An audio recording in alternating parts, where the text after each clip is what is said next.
Langit Jakarta sore itu berwarna jingga pekat, warna yang biasanya membawa kedamaian bagi Arini.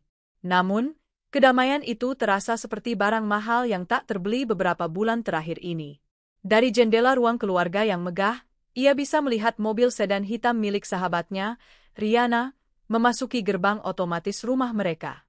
Hatinya sedikit berdesir, bukan karena antisipasi hangat pertemuan dua sahabat, melainkan karena firasat dingin yang mulai akrab menyelimutinya setiap kali mobil itu datang.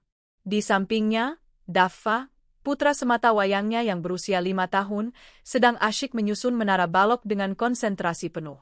Bocah itu adalah dunianya, alasan ia bekerja begitu keras membangun kerajaan bisnisnya dari nol, sebuah perusahaan properti yang kini menjadi salah satu yang paling disegani di ibu kota. "Mama, lihat, menara Daffa tinggi sekali," serunya riang, menunjuk hasil karyanya. Arini tersenyum, senyum tulus yang hanya bisa dipancing oleh putranya. "Wah, hebat sekali jagoan Mama. Nanti bisa jadi arsitek seperti Mama, ya." Ia mengusap lembut rambut Daffa. Namun, momen itu terinterupsi oleh suara pintu utama yang terbuka, diikuti oleh derap langkah yang terdengar lebih bersemangat dari biasanya. Baskara, suaminya, muncul dari ruang kerja dengan senyum yang merekah lebar. Senyum itu, Arini mencatat dalam hati, bukan untuknya, bukan pula untuk Daffa. Senyum itu tertuju lurus ke arah pintu depan, tempat Riana dan putranya, Reno, akan segera muncul. "Mereka sudah datang?" tanya Baskara, nadanya begitu sumringah, seolah menyambut kedatangan tamu agung. Arini hanya mengangguk pelan. "Baru saja masuk gerbang, Mas." Benar saja, tak lama kemudian, terdengar salam dari luar. "Assalamualaikum." "Waalaikumsalam." Baskara menjawab dengan gema yang nyaris berlari ke pintu, membukanya lebar-lebar. Jagoan ayah, Om sudah datang." Arini mengernyit. Lidah Baskara nyaris terpeleset. Bukan sekali ini saja. Ia melihat suaminya langsung berjongkok, merentangkan tangan, bukan untuk Riana, tetapi untuk Reno, bocah 5 tahun yang berdiri di samping ibunya. Reno, yang usianya hanya terpaut 2 bulan dari Daffa, langsung tertawa dan berlari ke pelukan Baskara. Om Bas, lihat, Reno punya robot baru," seru Reno, memamerkan mainan di tangannya. "Wow, keren sekali. Nanti kita mainkan bersama, ya?" "Om punya baterai yang banyak," sahut Baskara, mengangkat Reno ke dalam gendongannya seolah bocah itu adalah miliknya sendiri. Ia menciumi pipi Reno berkali-kali dengan gemas, tawa mereka berdua memenuhi ruangan. Dari sofa, Arini melihat Daffa menghentikan aktivitasnya. Menara baloknya yang tinggi kini tak lagi menarik. Mata kecilnya menatap pemandangan itu dengan sorot yang sulit diartikan, campuran antara kebingungan dan kerinduan. Hati Arini terasa seperti diremas. Ayahnya sendiri bahkan jarang menyambutnya pulang sekolah dengan antusiasme seperti itu. Riana melangkah masuk dengan senyum manis yang, bagi Arini, kini terasa seperti topeng porselen yang rapuh. "Maaf ya, Rin, merepotkan lagi." "Biasalah, Reno kalau sudah akhir pekan pasti nagih mau main ke sini." "Tidak apa-apa, anggap saja rumah sendiri," jawab Arini, berusaha menjaga suaranya tetap ramah, meskipun hatinya terasa asam. Baskara akhirnya menurunkan Reno dan menoleh pada Arini, senyumnya sedikit memudar saat bertatapan dengan istrinya. "Aku ajak Reno main di taman belakang, ya? Kasihan dia, butuh udara segar." Tanpa menunggu jawaban, ia menggandeng tangan kecil Reno dan berjalan melewati Daffa yang masih terpaku di tempatnya. "Ayah," panggil Daffa pelan. Baskara berhenti sejenak, menoleh tanpa minat. "Iya, Daffa, ayah mau main sama Reno dulu." "Kamu main saja di dalam, ya." Kalimat itu, meskipun terdengar biasa, bagaikan belati tak kasat mata yang menusuk Arini dan Daffa bersamaan. Daffa menunduk, kembali pada balok-baloknya, namun kali ini ia tidak lagi membangun. Ia hanya memandangi balok-balok itu dengan tatapan kosong. Riana duduk di seberang Arini, meletakkan tas tangannya yang bermerek di atas meja. "Bas memang sayang sekali ya sama Reno. Aku sampai tidak enak. Mungkin karena dia selalu ingin punya anak lagi, ya?" Arini mencoba tersenyum. "Mungkin saja. Kecurigaan ini tidak muncul dalam semalam. Awalnya, Arini menganggapnya wajar. Baskara dan dirinya memang berteman baik dengan Riana dan suaminya, Doni, sejak lama. Namun, setahun yang lalu, sebuah bom meledak dalam kehidupan Riana. Doni menceraikannya. Alasannya klasik, Doni merasa Riana tidak bisa memberinya kebahagiaan. Tapi yang paling aneh adalah fakta yang semua orang tahu. Doni divonis mandul oleh dokter beberapa tahun sebelumnya. Kehadiran Reno adalah sebuah keajaiban yang sering Riana sebut-sebut, sebuah anugerah yang entah bagaimana bisa terjadi. Doni, yang awalnya menerima Reno, tampaknya tak pernah bisa benar-benar menganggap bocah itu sebagai anaknya. Saat Riana bercerai, Arini dan Baskara adalah orang pertama yang menawarkan bantuan. Arini memberikan dukungan moral, sementara Baskara memberikan lebih dari itu. Ia yang paling berapi-api menyemangati Riana untuk segera berpisah, bahkan merekomendasikan pengacara yang andal. Untuk apa bertahan dengan laki-laki yang tidak menghargaimu dan anakmu, Eri? Begitu katanya waktu itu. Arini menganggapnya sebagai bentuk kepedulian seorang sahabat. Kini, ia bertanya-tanya, kepedulian macam apa itu? Sejak Riana resmi menjadi janda, intensitas kunjungannya ke rumah mereka meningkat drastis. Dan di setiap kunjungan itu, pola yang sama selalu terulang. Baskara akan berubah menjadi sosok ayah yang paling ideal di dunia, tetapi hanya untuk Reno. Semua perhatian, semua energi, semua hadiah mahal, tercurah untuk anak sahabatnya itu. Pernah suatu kali, Daffa dan Reno sama-sama menginginkan sebuah sepeda baru. Baskara tanpa ragu membelikan sepeda impor yang harganya belasan juta untuk Reno sebagai hadiah ulang tahun. Sementara untuk Daffa, putranya sendiri, ia hanya berkata, "Sepedamu yang lama kan masih bagus, Nak. Jangan boros." Arini yang akhirnya harus membelikan Daffa sepeda baru dengan uangnya sendiri, dengan alasan itu adalah hadiah darinya, agar putranya tidak merasa dinomorduakan oleh ayahnya sendiri. Malam itu, setelah Riana dan Reno pulang, suasana di meja makan terasa dingin. Baskara tampak masih terbawa euforia setelah seharian bermain dengan Reno. Reno itu pintar sekali, ya. Tadi aku ajari dia soal planet-planet, dia langsung hafal. Anak itu punya memori fotogenik, sepertinya, celoteh Baskara sambil menyendok nasi. Fotografis, Mas. Bukan fotogenik, koreksi Arini pelan. Baskara meliriknya sekilas, sedikit kesal karena dikoreksi. Ya, itu maksudku. Pokoknya dia cerdas. Tidak seperti anak lain yang hanya bisa main balok saja. Jantung Arini berhenti berdetak sesaat. Sindiran itu terlalu jelas. Ia menatap Daffa yang duduk di antara mereka. Anak itu mungkin tidak mengerti arti sindiran itu, tapi ia bisa merasakan nadanya yang tajam. Daffa langsung meletakkan sendoknya, nafsu makannya hilang. Daffa sudah kenyang, ujarnya lirih, lalu turun dari kursi dan berlari kecil menuju kamarnya. Arini menatap suaminya dengan tatapan terluka. Kenapa kamu bicara seperti itu di depan Daffa, Mas? Baskara menghela napas, tampak tak peduli. Aku hanya bicara fakta. Kamu terlalu memanjakannya. Lihat Reno, mandiri, pintar, berani. Daffa harusnya bisa seperti itu. Anak-anak berbeda, Mas. Dan Daffa akan tumbuh dengan baik jika ayahnya memberinya perhatian, bukan malah membanding-bandingkannya dengan anak lain.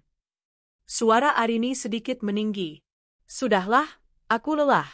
Jangan mulai bertengkar, potong Baskara, seolah Arini adalah sumber masalahnya. Ia dengan cepat menghabiskan makanannya dan beranjak ke ruang kerja, meninggalkan Arini sendirian di meja makan yang terasa lengang dan dingin. Malam itu, Arini tidak bisa tidur. Benih curiga yang selama ini ia coba pendam kini telah tumbuh menjadi pohon berduri yang mencabik-cabik hatinya. Keanehan-keanehan itu kini terangkai menjadi sebuah pola yang mengerikan. Pertama, kemandulan suami Riana. Bagaimana bisa Riana hamil? Riana selalu bilang itu keajaiban, tapi Arini adalah seorang wanita bisnis yang logis. Ia tidak terlalu percaya pada keajaiban yang melawan hukum biologi. Kedua, kemiripan. Semakin ia perhatikan, ada secuil raut wajah Reno yang mengingatkannya pada Baskara saat masih muda. Cara Reno tertawa, bentuk alisnya saat berkonsentrasi. Dulu ia mengabaikannya sebagai kebetulan, kini ia melihatnya sebagai petunjuk. Ketiga, finansial. Baskara bekerja sebagai direktur di perusahaannya. Gajinya memang besar, tapi Arini yang memegang kendali penuh atas keuangan perusahaan dan keluarga. Namun, beberapa kali ia menemukan ada transaksi besar yang aneh dari rekening pribadi Baskara. Saat ditanya, jawabannya selalu sama, investasi kecil-kecilan. Investasi macam apa yang tidak pernah diceritakan pada istrinya yang notabene adalah seorang maestro properti? Arini bangkit dari tempat tidur. Ia berjalan menuju ruang kerja Baskara. Pintunya sedikit terbuka, dan ia mendengar suaminya sedang berbicara di telepon dengan suara berbisik. "Ya, sayang, dia sudah tidur. Tadi sempat marah-marah sedikit, biasa, cemburu melihat aku lebih perhatian sama jagoan kita." "Iya, aku tahu. Sabar ya. Sedikit lagi. Rencanaku berjalan lancar. Rumah itu hampir selesai 100%. Nanti kalau sudah jadi, kita bisa langsung pindah setelah urusanku di sini selesai." "Tentu saja. Itu akan jadi istana untukmu dan pangeran kita. Aku sudah tidak sabar." "Iya, kamu juga. I love you." Dunia Arini runtuh. Kakinya lemas, tangannya gemetar.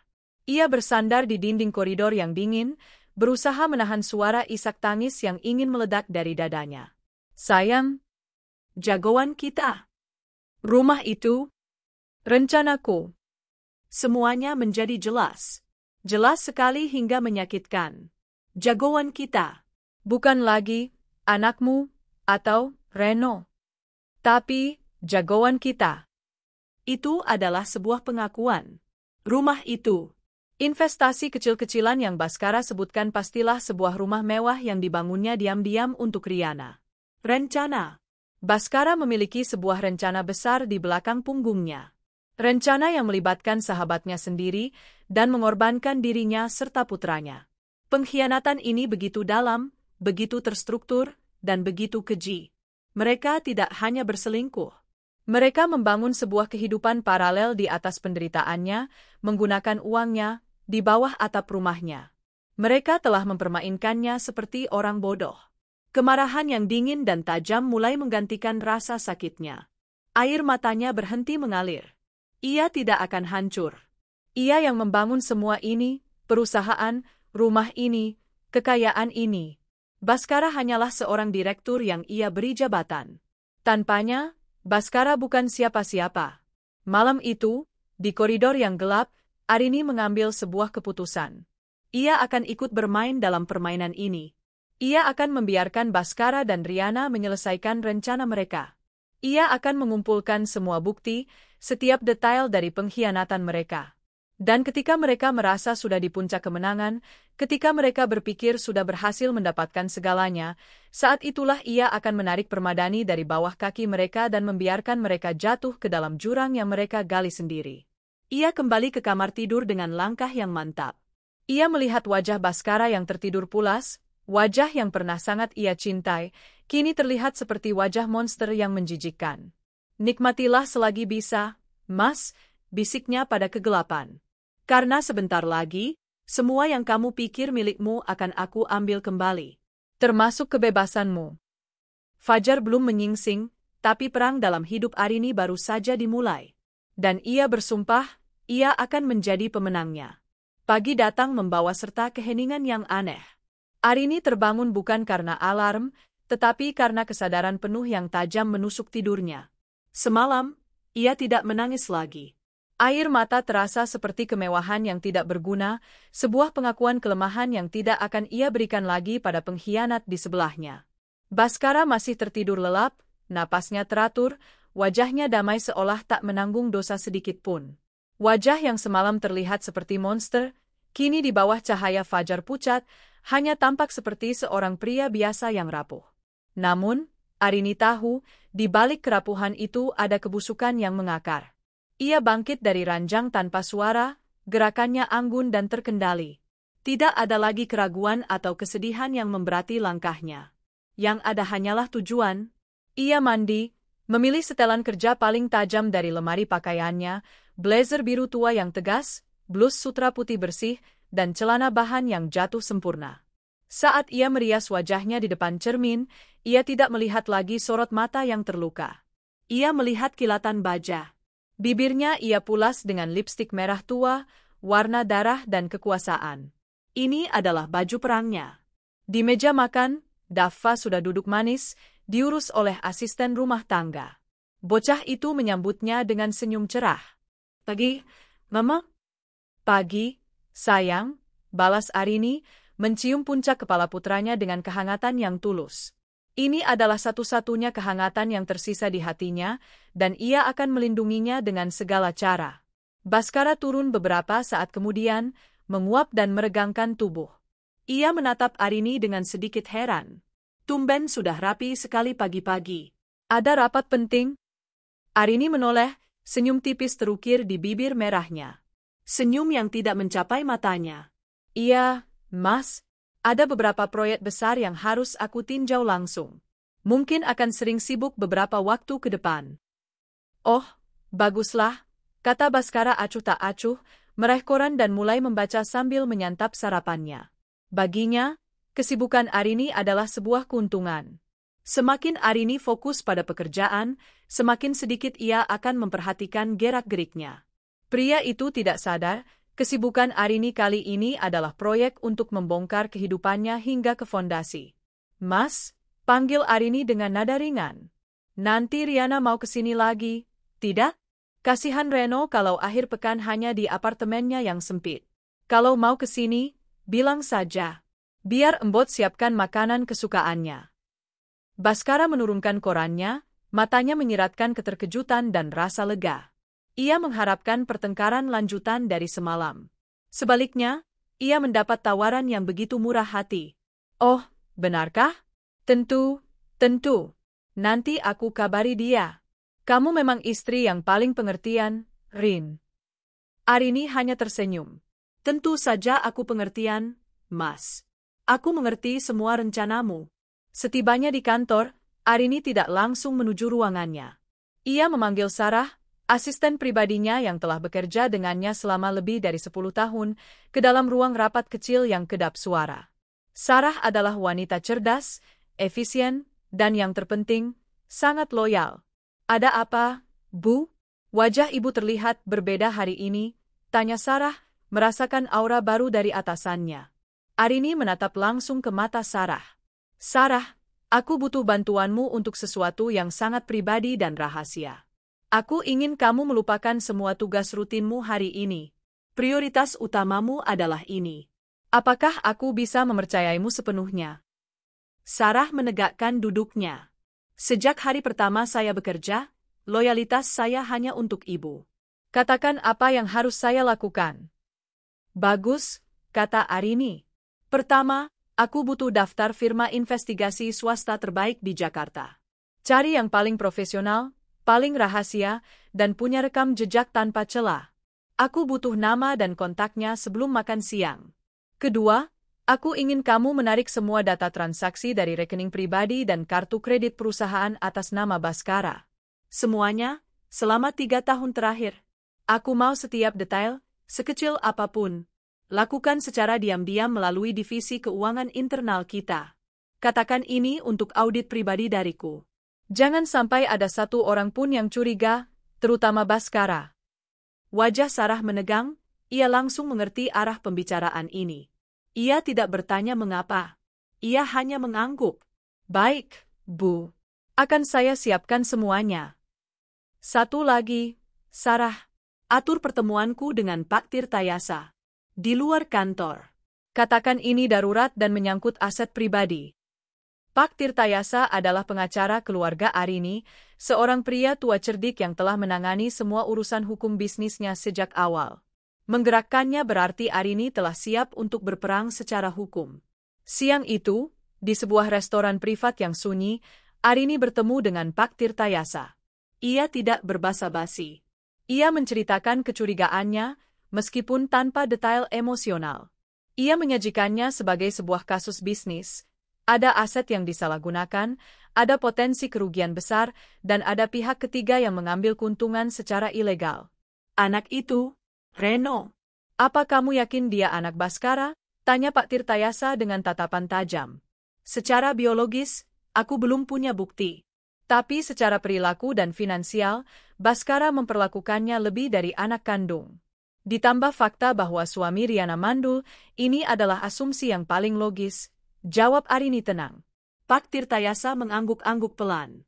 Baik, langkah pertama adalah jangan gegabah. Jangan konfrontasi suamimu. Biarkan dia merasa nyaman dalam kebohongannya. Teruslah kumpulkan bukti. Investigasi swasta adalah langkah yang tepat. Kita butuh foto, video, rekaman, bukti transfer dana, dan jika mungkin, bukti kepemilikan aset bersama.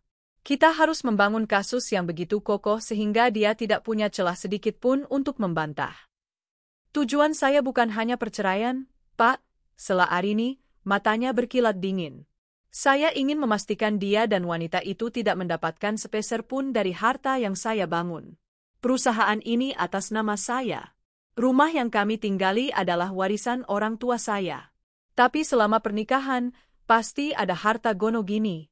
Saya ingin memastikan pengkhianatannya bisa menghapus haknya atas itu semua. Perselingkuhan bisa menjadi dasar yang kuat, terutama jika kita bisa membuktikan dana keluarga digunakan untuk membiayai wanita simpanannya. Kita akan bekerja ke arah sana, ujar Pak Tirtayasa, menyusun strategi di kepalanya. Dan soal perusahaan, kamu adalah pemilik mayoritas. Memecat seorang direktur, bahkan jika dia suamimu, adalah hak prerogatifmu sebagai CEO, selama kita mengikuti prosedur yang benar.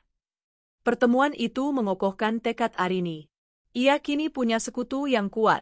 Seminggu kemudian, laporan pertama dari Bimo, investigator swasta yang ia sewa, masuk.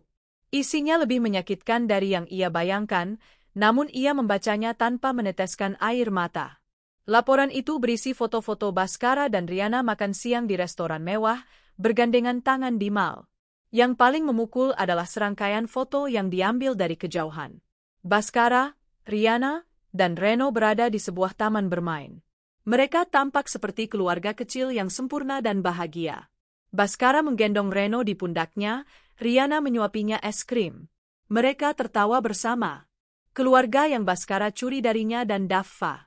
Laporan Bimo juga mengonfirmasi adanya sebuah properti yang sedang dibangun di kawasan Sentul. Sebuah rumah villa mewah dengan pemandangan pegunungan. Bimo berhasil mendapatkan salinan akta tanah dari sumbernya. Tanah itu dibeli atas nama Riana Suminar, tetapi penelusuran aliran dana menunjukkan uangnya berasal dari serangkaian transfer dari rekening pribadi Baskara. Inilah istana yang Baskara sebutkan di telepon. Arini menatap foto rumah yang hampir jadi itu di layar tabletnya. Megah, modern, dengan kolam renang infinity pool yang menghadap lembah hijau.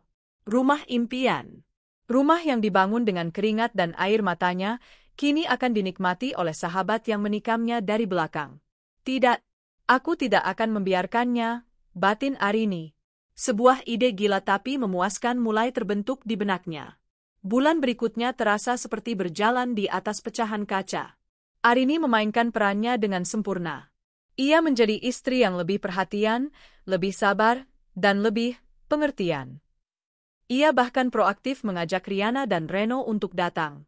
Eri, akhir pekan ini ajak Reno ke sini. Ya. Aku baru beli game konsole terbaru, pasti dia suka. Daffa juga bisa ikut main, ujarnya pada Riana di telepon, suaranya terdengar begitu tulus. Riana, yang awalnya waspada, kini mulai lengah. Ia berpikir Arini sudah pasrah dan menerima kedekatannya dengan Baskara sebagai hubungan persahabatan yang wajar. Ia tidak tahu bahwa setiap kata manis Arini adalah racun yang disiapkan perlahan. Pada suatu hari Minggu, mereka semua berkumpul di taman belakang. Baskara, seperti biasa, lebih banyak menghabiskan waktu dengan Reno, mengajarinya berenang di kolam. Daffa hanya duduk di tepi kolam, memandangi mereka dengan tatapan sedih. Arini mendekati putranya. Kenapa tidak ikut berenang, sayang? Ayah hanya mau mengajari Kak Reno, jawab Daffa pelan. Hati Arini teriris. Ia duduk di samping Daffa, merangkul bahunya. Dengar, Nak. Mama janji, setelah ini, kita akan pergi liburan ke tempat yang sangat indah. Hanya Mama dan Daffa.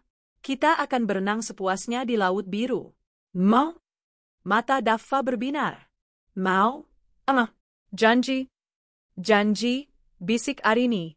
Ia menatap ke arah kolam, di mana Baskara sedang tertawa bahagia bersama Reno. Senyum di wajah Arini adalah senyum predator yang melihat mangsanya semakin dekat ke perangkap. Malam itu, setelah para tamu pulang, Arini masuk ke ruang kerja Baskara dengan dalih ingin meminjam buku. Sambil berpura-pura mencari di rak, matanya dengan cepat memindai meja kerja suaminya. Di sana, di antara tumpukan dokumen, ada sebuah brosur dari sebuah wedding organizer di kota kecil tempat orang tua Riana tinggal. Jantungnya berdebar kencang. Ini dia. Beberapa hari kemudian, momen yang ditunggu-tunggu pun tiba. Saat sarapan, Baskara berdeham, memasang wajah serius. Rin, ada yang mau aku bicarakan, mulainya. Arini menatapnya, pura-pura penasaran. Ada apa, Mas? Minggu depan, aku harus dinas keluar kota. Ada proyek penting di sana yang harus aku awasi langsung. Mungkin sekitar seminggu. Arini tahu kota yang akan ia sebutkan bukanlah kota tujuan dinas yang sebenarnya. Laporan dari Bimo sudah sangat jelas. Baskara telah memesan tempat dan catering untuk sebuah acara syukuran keluarga di tanggal yang sama di kota asal Riana. Itu bukan dinas. Itu adalah persiapan pernikahan siri mereka. Oh, begitu, jawab Arini dengan nada penuh pengertian. Tentu saja, Mas. Pekerjaan kan yang utama. Seminggu, ya? Cukup lama juga? Iya, mau bagaimana lagi? Ini demi masa depan kita juga, kata Baskara, kebohongan mengalir begitu lancar dari mulutnya. Tidak apa-apa, Mas. Aku di sini bisa urus Daffa dan kantor. Kamu fokus saja sama pekerjaanmu di sana, kata Arini. Lalu, ia menambahkan kalimat yang membuat Baskara merasa menjadi pria paling beruntung di dunia. Biar aku saja yang siapkan kopermu, ya? Kamu pasti sibuk menyiapkan materi untuk proyekmu. Aku akan bawakan baju yang banyak, biar kamu tidak perlu pusing mencuci di sana. Wajah Baskara berseri-seri. Wah, terima kasih banyak, sayang. Kamu memang istri terbaik. Bukan, Mas. Aku akan menjadi mimpi terburukmu, balas Arini dalam hati. Malam sebelum keberangkatan Baskara, Arini dengan teliti menata pakaian suaminya ke dalam koper besar. Satu persatu, ia melipat kemeja-kemeja mahal, setelan jas, dan pakaian santai. Ia memasukkan lebih banyak dari yang dibutuhkan untuk seminggu. Ia memasukkan semua pakaian terbaik Baskara. Saat Baskara melihatnya, ia hanya tertawa. Banyak sekali, Rin. Aku kan hanya pergi seminggu, bukan pindahan. Arini tersenyum manis. Tidak apa-apa, Mas. Jaga-jaga saja. Siapa tahu dinasnya diperpanjang. Aku hanya ingin memastikan suamiku selalu tampil rapi. Saat ia menutup dan mengunci koper itu, Arini merasa seperti sedang menutup sebuah peti mati. Peti mati bagi pernikahan mereka, bagi kehidupan nyaman Baskara, dan bagi semua kebohongan yang telah mereka bangun. Ia mengantar suaminya ke pintu keesokan paginya dengan sebuah ciuman di pipi dan senyum perpisahan. Hati-hati di jalan, Mas. Selesaikan pekerjaanmu baik-baik. Pasti, sayang. Jaga diri dan Daffa. Ya, sahut Baskara, lalu masuk ke mobil dan melaju pergi, menuju kebahagiaan barunya, tanpa menyadari bahwa ia baru saja meninggalkan segalanya untuk selamanya. Begitu mobil Baskara hilang dari pandangan, senyum di wajah Arini lenyap, digantikan oleh ekspresi dingin dan penuh perhitungan. Ia mengeluarkan ponselnya dan menekan nomor cepat. Sarah, jalankan semuanya. Hubungi Pak Tirtayasa, gugatan cerai didaftarkan hari ini. Kirim surat pemecatan untuk Baskara ke Dewan Direksi. Dan hubungi tim pembongkaran yang sudah aku siapkan. Suruh mereka siaga di lokasi rumah di Sentul. Aku akan beri aba-aba selanjutnya. Ia menutup telepon, melangkah kembali ke dalam rumahnya yang megah dan sunyi. Ini bukan lagi rumah mereka. Ini adalah markas perangnya. Dan sang jenderal baru saja memulai serangan balasan yang akan meruntuhkan seluruh dunia musuhnya hingga menjadi puing-puing. Detik ketika sedan Baskara menghilang di tikungan jalan, Arini tidak membuang waktu satu detik pun untuk meratapi. Kesedihan telah mengkristal menjadi energi murni yang dingin dan fokus. Ia menarik napas dalam-dalam, Merasakan udara pagi yang segar memenuhi paru-parunya, seolah membersihkan sisa-sisa terakhir dari wanita naif yang pernah menghuni tubuhnya. Ia adalah Arini yang baru sekarang, sang arsitek pembalasan. Langkah pertamanya adalah kembali ke ruang kerja, bukan ruang kerja Bhaskara yang penuh pengkhianatan, tetapi pusat komandonya sendiri. Ponselnya terasa dingin dan berat di tangannya, sebuah senjata modern. Panggilan pertama adalah kepada Pak Tirtayasa. "Selamat pagi, Pak. Ini Arini," sapanya dengan suara tenang yang kontras dengan badai di dalam dirinya. "Dia sudah pergi. Lanjutkan sesuai rencana. Daftarkan gugatannya hari ini juga. Pastikan semua berkas bukti yang dikumpulkan Bimo terlampir dengan rapi. Saya ingin pengadilan melihat gambaran lengkapnya sejak awal." "Baik, Bu Arini. Semuanya sudah siap. Tim saya akan mendaftarkannya sebelum jam makan siang," jawab suara bijaksana dari seberang. "Bagaimana dengan aset perusahaan?" "Itu panggilan saya selanjutnya," kata Arini. Ia menutup telepon dan langsung menghubungi Sarah, asistennya yang setia. "Sarah, saya di rumah." "Waktunya tiba," ujar Arini, nadanya tak menyisakan ruang untuk pertanyaan. "Siapkan surat pemberhentian dengan tidak hormat untuk Bhaskara Wijoyo. Dasarnya, penyelewengan dana perusahaan untuk kepentingan pribadi dan pelanggaran berat terhadap kode etik direksi. Lampirkan bukti transfer dana yang sudah kita kumpulkan. Saya akan ke kantor untuk menandatanganinya secara pribadi.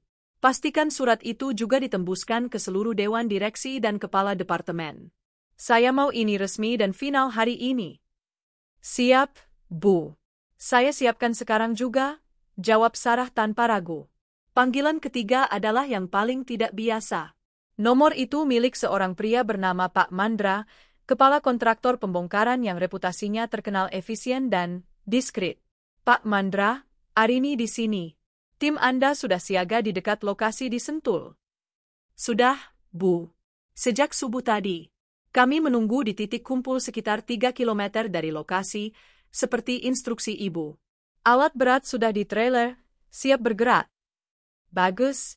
Tunggu aba-aba dari saya. Kemungkinan besar eksekusinya besok pagi.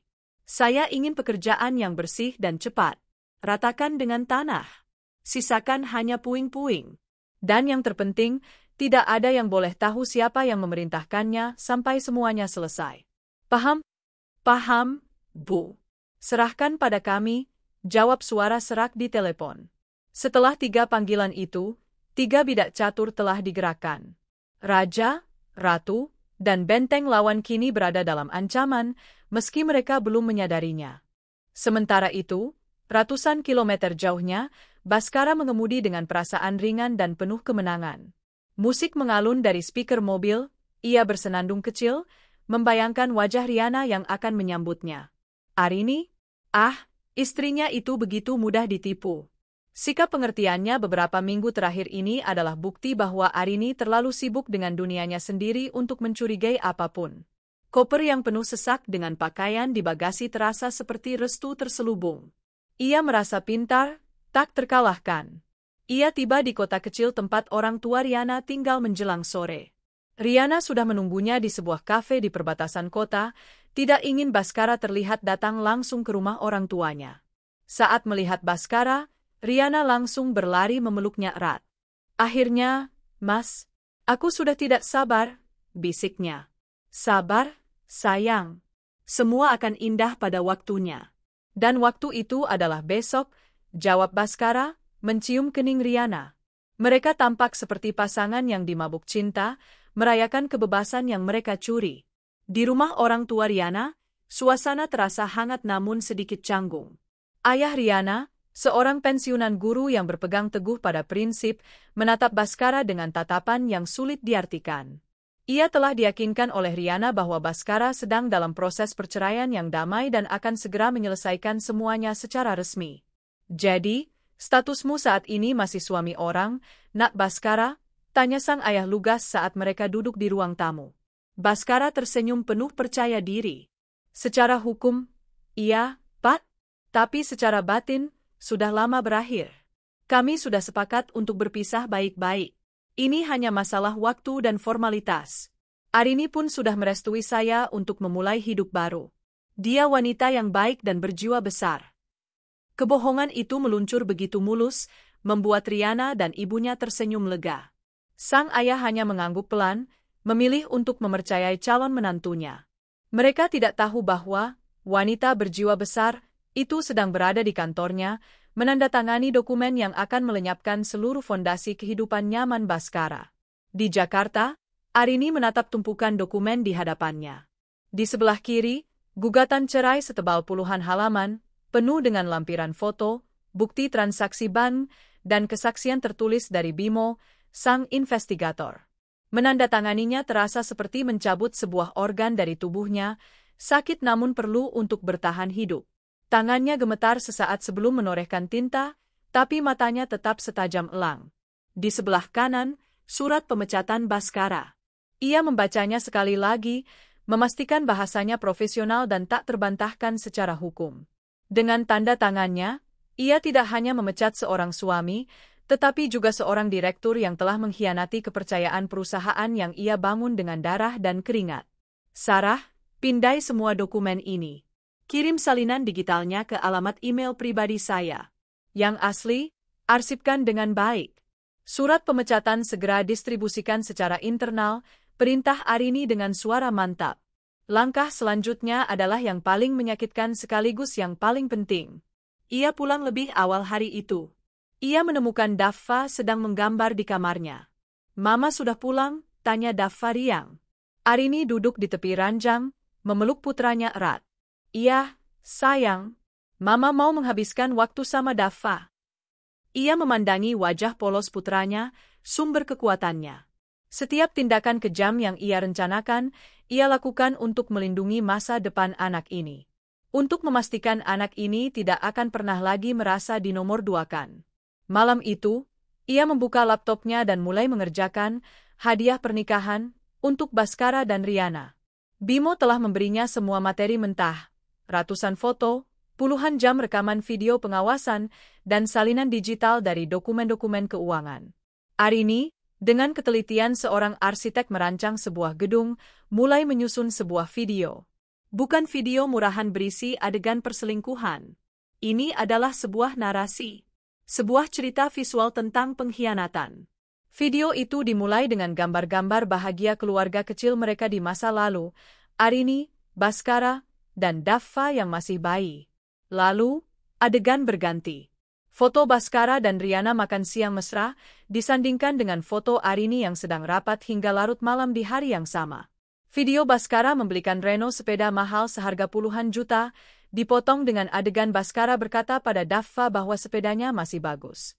Rekaman suara Baskara di telepon yang berjanji akan membangun istana untuk Riana dan pangeran kita, diikuti dengan visual denah arsitektur rumah mewah di Sentul dan bukti transfer dananya.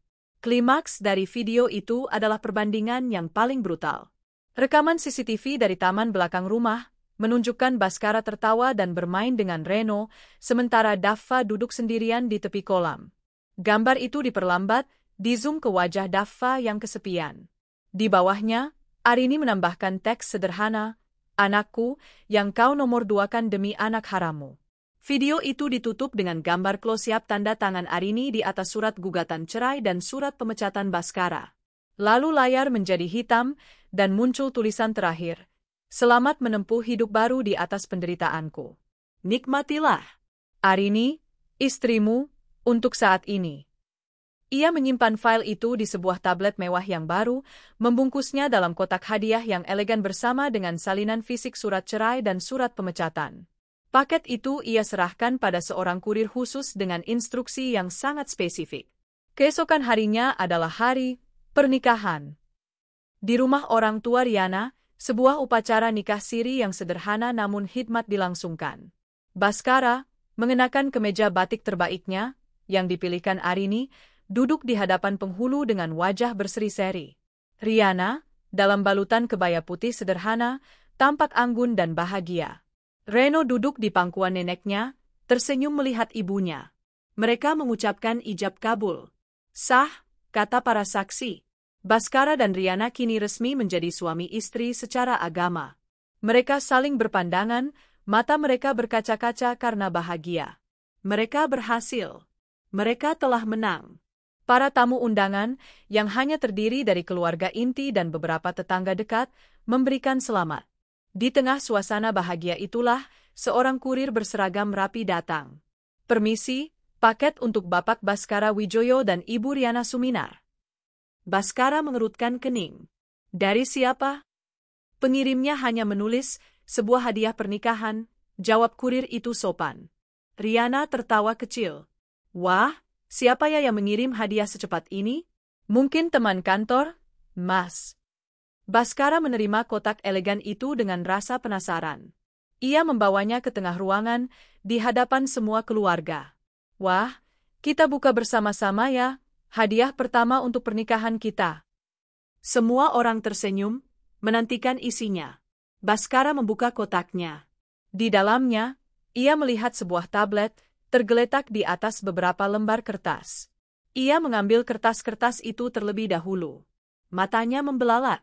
Tangannya mulai gemetar. Itu adalah salinan surat gugatan cerai dari Pengadilan Agama, lengkap dengan stempel pendaftaran. Di bawahnya, surat berkop perusahaan, ditandatangani Arini, yang menyatakan pemecatannya. "Mas, ada apa?" tanya Riana, melihat wajah suaminya pucat pasi. Baskara tidak menjawab. Ia menyalakan tablet itu, seolah tidak percaya.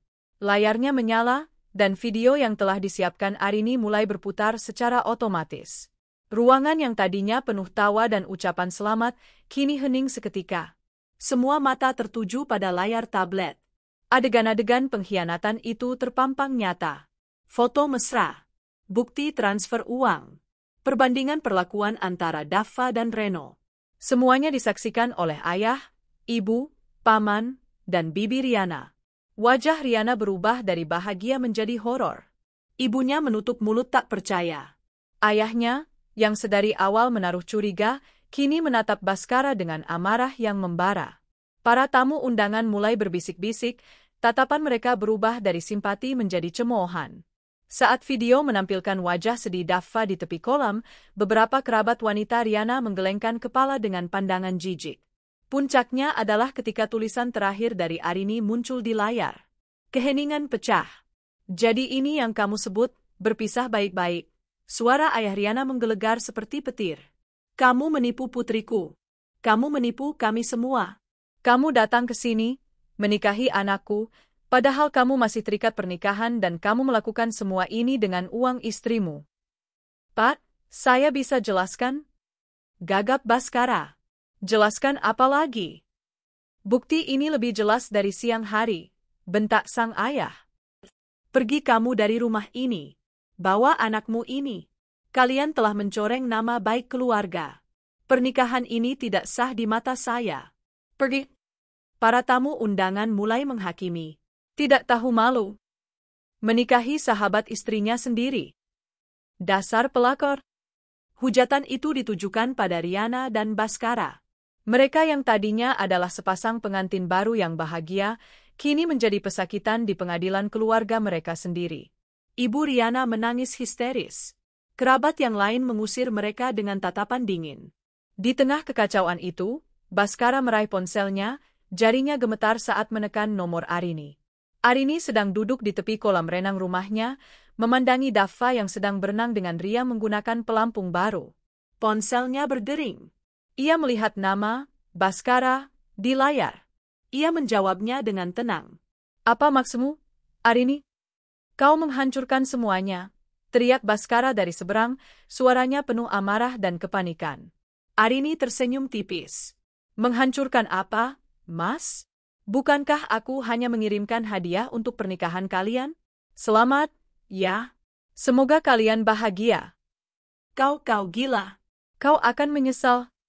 "Oh, aku tidak akan menyesal," jawab Arini, suaranya sedingin es. "Yang akan menyesal itu kamu. Selamat menikmati hidup barumu. Ini baru permulaan."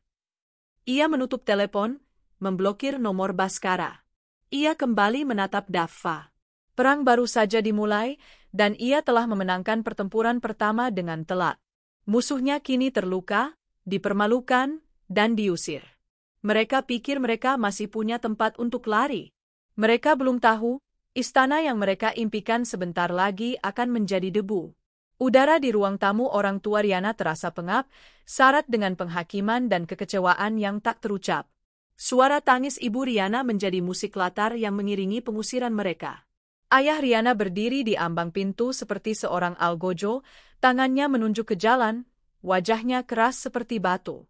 Cukup, saya tidak mau melihat wajah kalian lagi di rumah ini. Pergi, perintahnya, suaranya bergetar karena amarah yang tertahan. Baskara, dengan napas yang masih memburu setelah panggilan teleponnya yang sia-sia dengan Arini, meraih lengan Riana yang gemetar. Ayo, Ri. Kita pergi dari sini. Kita tidak butuh mereka. Riana tersentak dari lamunannya yang penuh horor. Air mata membasahi riasan pengantinnya, menciptakan jejak luntur yang menyedihkan di pipinya. Tapi, Mas, Ibu, Ayah, mereka tidak akan mengerti, potong Baskara kasar. Ia menarik Riana, yang kemudian menggendong Reno yang menangis ketakutan. Mereka melangkah keluar dari rumah itu, melewati tatapan tajam para kerabat yang berkumpul. Pintu dibanting tertutup di belakang mereka, suaranya terdengar seperti vonis akhir. Mereka berdiri di jalanan berdebu di bawah terik matahari sore. Beberapa tetangga yang penasaran mencuri pandang dari balik gorden jendela mereka. Rasa malu membakar kulit Baskara lebih panas dari sengatan matahari. Ini semua gara-gara Arini. Wanita gila itu.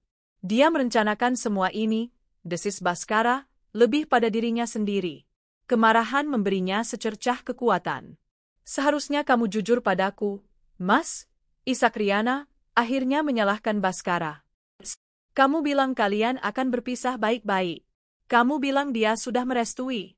Ternyata kamu membohongiku juga. Aku tidak bohong. Aku hanya tidak menyangka dia akan selicik ini, balas Baskara, frustrasi. Sudah, jangan bertengkar di sini. Kita pergi sekarang. Kita ke rumah kita. Istana kita di Sentul. Di sana tidak akan ada yang bisa mengganggu kita. Kita akan memulai hidup baru yang sesungguhnya. Kalimat itu, istana kita, adalah satu-satunya jangkar harapan yang tersisa. Riana berhenti menangis, mengusap air matanya dengan punggung tangan. Iya, Mas. Kamu benar. Kita pergi ke rumah kita. Mereka mulai berjalan, menarik koper besar milik Baskara yang terasa 10 kali lebih berat sekarang, menjadi simbol beban yang harus mereka pikul. Reno terus merengek di gendongan ibunya. Mau pulang? Mau pulang? Iya, sayang. Kita mau pulang ke rumah baru, bisik Riana, mencoba menenangkan putranya dan dirinya sendiri.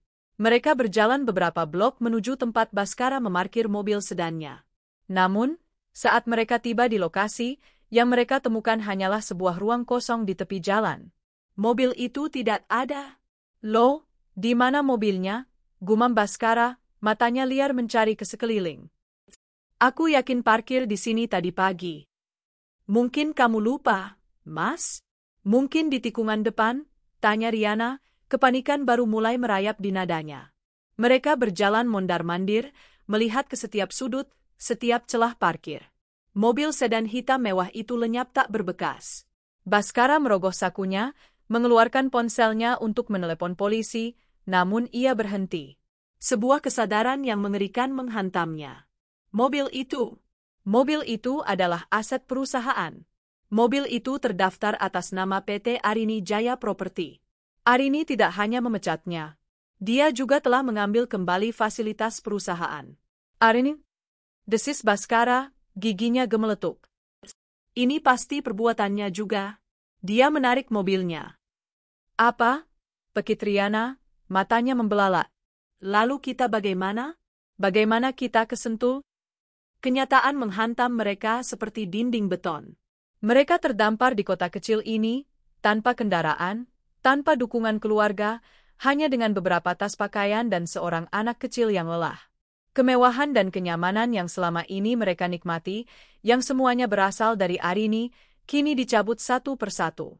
Satu-satunya pilihan mereka adalah angkutan umum. Pengalaman itu adalah sebuah mimpi buruk.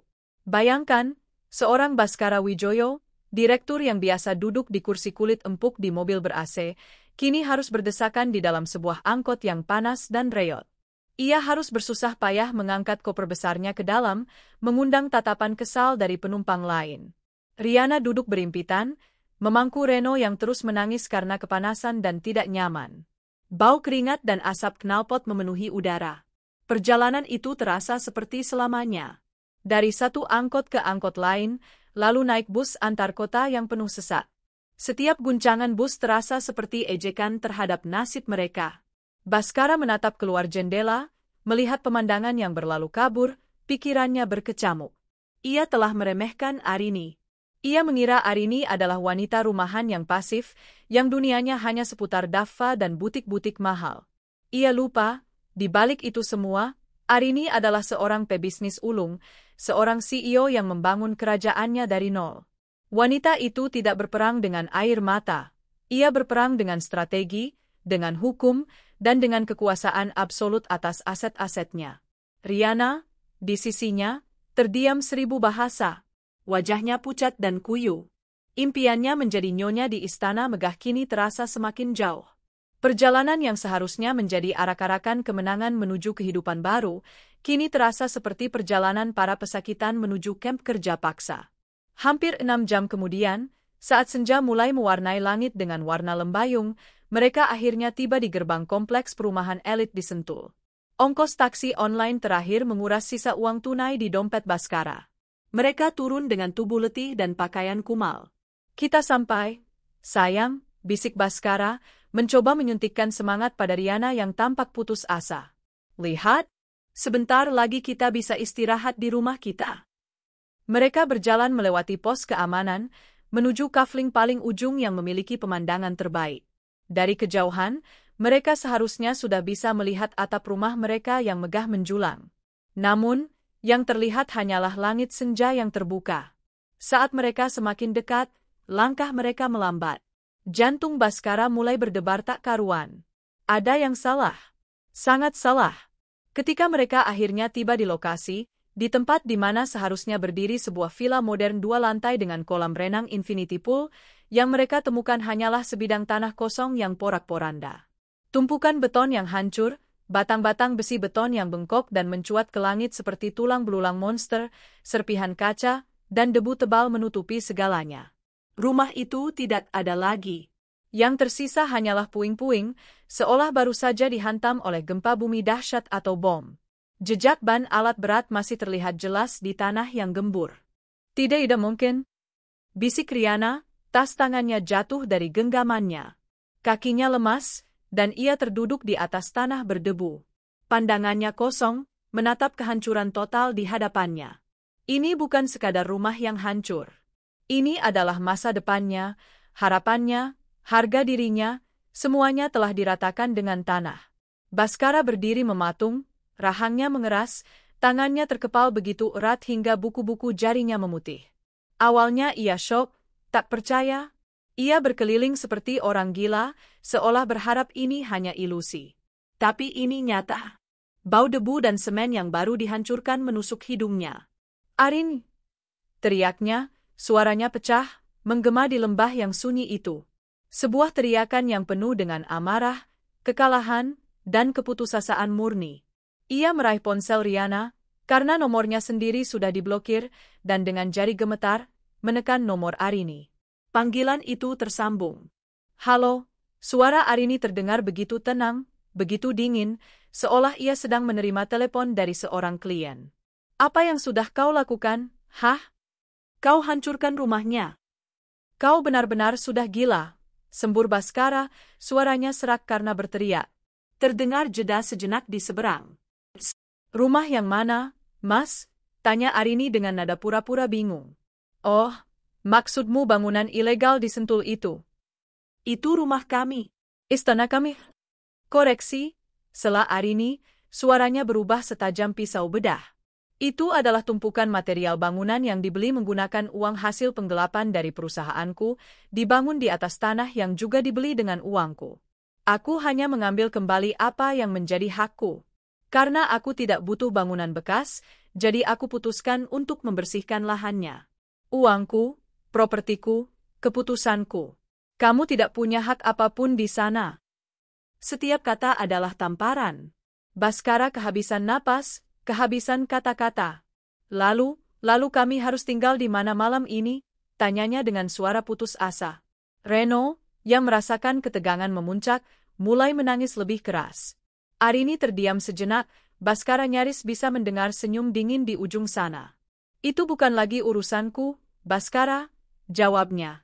Selamat menikmati malam pertama kalian sebagai pengantin baru. Mungkin kalian bisa membangun tenda dari puing-puing itu. Dulu, kau bilang pada Daffa untuk tidak boros. Sekarang, belajarlah untuk hidup hemat. Selamat tinggal. Klik. Panggilan itu terputus. Baskara menatap ponsel di tangannya, lalu ke arah Riana yang menangis terseduh-seduh di tanah, dan Reno yang meronta-ronta dalam kelelahan dan kelaparan. Malam mulai turun, membawa udara dingin pegunungan. Mereka benar-benar sendirian, dikelilingi oleh runtuhan mimpi mereka. Mereka tidak punya tempat tinggal. Mereka tidak punya uang. Mereka tidak punya pekerjaan.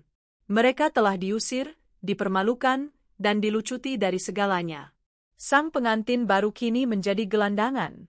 Dan anak emas yang selama ini dimanjakan dengan kemewahan curian, kini hanya bisa menangis kelaparan di tengah puing-puing pengkhianatan orang tuanya. Kehidupan baru mereka telah dimulai, bukan di dalam istana, tetapi di atas tumpukan debu dan penyesalan. Malam disentul turun tanpa permisi, membawa serta hawa dingin yang menusuk tulang dan kegelapan yang menelan sisa-sisa harapan. Baskara, Riana, dan Reno kini adalah 3 titik kecil yang terisolasi di tengah lautan puing dan keheningan. Teriakan terakhir Baskara yang penuh amarah telah diserap oleh lembah, tak meninggalkan apapun kecuali gema kekalahan di telinganya sendiri. Ponsel di tangannya terasa mati, sama matinya dengan masa depannya. Arini telah menutup pintu komunikasi terakhir, meninggalkan mereka terkatung-katung dalam neraka yang ia ciptakan khusus untuk mereka. Reno, yang energinya telah terkuras oleh tangisan, kini hanya bisa terisak pelan di pelukan Riana. Tubuhnya gemetar, bukan hanya karena takut, tapi juga karena lapar dan dingin. Mas, kita harus bagaimana? Suara Riana terdengar parau, nyaris tak terdengar. Ia tidak lagi menatap puing-puing rumah impiannya. Pandangannya kosong, tertuju pada kegelapan di hadapannya. Reno kedinginan, dia lapar. Baskara menoleh pada wanita yang baru beberapa jam lalu ia nikahi dengan penuh kebanggaan. Riasan luntur, kebaya putih yang kini ternoda debu dan tanah, rambut yang acak-acakan. Riana tidak lagi tampak seperti ratu yang akan ia dudukkan di singgasana. Ia tampak seperti korban selamat dari sebuah bencana. Bencana yang disebabkan olehnya. Aku sedang berpikir, jawab Baskara, meskipun otaknya terasa kosong. Semua rencana briliannya, semua kepercayaan dirinya yang meluap-luap, telah hancur lebur bersama bangunan itu. Untuk pertama kalinya dalam hidupnya yang nyaman, Baskara Wijoyo tidak tahu harus berbuat apa. Berpikir apa lagi, Mas? Kita tidak punya apa-apa. Kita diusir keluarga, mobilmu hilang, rumah ini hancur. Semua karena kamu. Riana meledak, keputusasaan mengubah kesedihannya menjadi amarah. Kamu bilang semuanya aman. Kamu bilang Arini tidak akan tahu. Kamu pembohong. Diam, Riana, bentak Baskara, egonya yang terluka tidak terima disalahkan. Ini bukan salahku. Siapa yang menyangka Arini bisa sekejam ini? Dia monster. Seharusnya kamu tahu watak sahabatmu sendiri. Dia bukan monster. Dia wanita yang kamu khianati, balas Riana sengit. Aku juga sahabatnya. Kita berdua yang mengkhianatinya. Setidaknya aku mengakuinya. Sementara kamu hanya bisa menyalahkan orang lain. Pertengkaran pertama mereka sebagai suami istri terjadi di tengah runtuhan, disaksikan oleh bulan dan bintang yang diam. Tidak ada lagi panggilan, sayang, atau bisikan mesra. Yang ada hanya tuduhan dan kepahitan. Cinta mereka, yang tumbuh subur di bawah siraman kemewahan dan kebohongan, kini layu seketika saat dihadapkan pada tanah kenyataan yang kering kerontang. Isak tangis Reno yang semakin kencang akhirnya menghentikan pertengkaran mereka. Kebutuhan anak itu adalah satu-satunya hal nyata yang harus mereka hadapi. Sudah, kata Baskara, mencoba mengendalikan diri. Ia menanggalkan jas batiknya yang mahal, satu-satunya sisa dari penampilannya sebagai pengantin pria, dan menyelimutkannya ke tubuh Reno. Kita harus cari penginapan. Di sekitar sini pasti ada. Pakai uang apa? Tanya Riana sinis. Dompetmu isinya hanya beberapa lembar ratusan ribu, kan? Kartu kreditmu? Apa kamu yakin masih berfungsi setelah Arini memecatmu dan melaporkanmu? Pertanyaan itu menampar Baskara. Ia buru-buru mengeluarkan dompetnya. Benar, uang tunainya menipis. Ia mengeluarkan kartu kredit platinumnya. Benda yang dulu menjadi simbol statusnya, kini terasa seperti sepotong plastik tak berguna. Kemungkinan besar Arini sudah memerintahkan bank untuk memblokir semua fasilitas yang terkait dengan akun perusahaan. Meskipun begitu, mereka tidak punya pilihan. Bertahan di tempat terbuka ini semalaman bukanlah opsi. Dengan sisa-sisa tenaga, mereka mulai berjalan. Baskara menyeret koper besarnya, Riana menggendong Reno yang setengah tertidur. Mereka berjalan dalam diam di jalanan kompleks yang gelap dan sepi, menjauhi kafling impian mereka yang kini menjadi kuburan. Setelah berjalan hampir 1 jam, mereka akhirnya menemukan jalan raya utama. Cahaya lampu dari warung-warung kecil dan kendaraan yang lalu lalang terasa seperti secercah harapan di tengah kegelapan. Mereka menemukan sebuah penginapan melati sederhana, catnya sudah mengelupas di beberapa bagian dan papan namanya menyala remang-remang. Hanya ini yang bisa kita dapatkan malam ini, ujar Baskara, lebih pada dirinya sendiri. Resepsionis yang menjaga penginapan itu menatap mereka dari atas ke bawah dengan pandangan curiga. Sepasang suami istri dengan pakaian berantakan, wanita dengan kebaya kotor, pria dengan kemeja kusut, datang di tengah malam sambil menyeret koper mewah dan menggendong anak yang tertidur.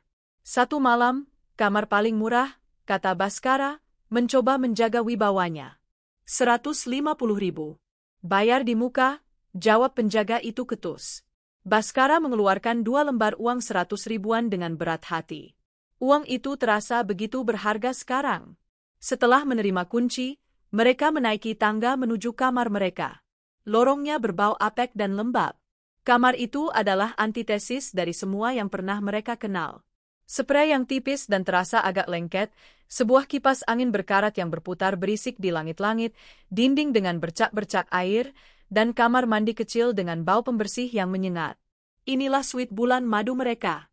Riana meletakkan Reno di atas tempat tidur. Ia hanya berdiri diam, memandangi ruangan sempit itu.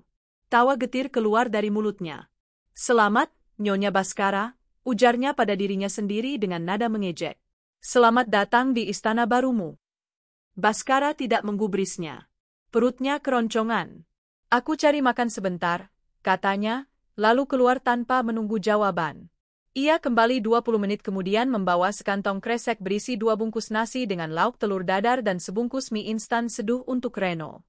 Mereka makan dalam diam di tepi ranjang. Nasi dan telur yang terasa hambar itu adalah makanan termewah yang bisa mereka dapatkan malam itu. Reno, yang terlalu lelah, hanya makan beberapa suap mie sebelum kembali tertidur. Malam itu, mereka berbaring di ranjang yang sama, namun terasa ada jarak ribuan kilometer di antara mereka. Tidak ada pelukan, tidak ada sentuhan. Hanya suara berisik kipas angin dan napas berat masing-masing. Baskara tidak bisa tidur. Pikirannya berputar, mencoba mencari jalan keluar. Kebanggaan dan egonya menolak untuk menerima kekalahan ini. Sebuah rencana mulai terbentuk di kepalanya. Rencana yang putus asa, gila, tetapi satu-satunya yang ia miliki. Ia harus kembali ke Jakarta. Ia harus kembali ke rumahnya. Riana, bisiknya dalam gelap. Besok pagi, kita kembali ke Jakarta, katanya dengan nada yang dibuat-buat mantap. Riana menoleh. Untuk apa? Kita sudah tidak punya apa-apa di sana. Pekerjaanmu hilang. Kita akan tinggal di mana? Kita akan tinggal di rumahku, jawab Baskara tegas. Rumah itu, setengahnya adalah hakku. Itu harta Gonogini. Arini tidak bisa mengusirku begitu saja dari sana. Aku akan masuk, aku akan bicara dengannya. Aku akan menuntut hakku. Riana menatapnya tak percaya. Kamu gila? Setelah semua yang dia lakukan, kamu pikir dia akan membiarkanmu masuk begitu saja? Dia akan memanggil polisi. Dia tidak akan berani, kata Baskara, Keyakinan dirinya mulai kembali, meski itu adalah keyakinan yang salah. Ada Daffa di sana. Dia tidak akan membuat keributan di depan anaknya sendiri. Aku adalah ayah Daffa.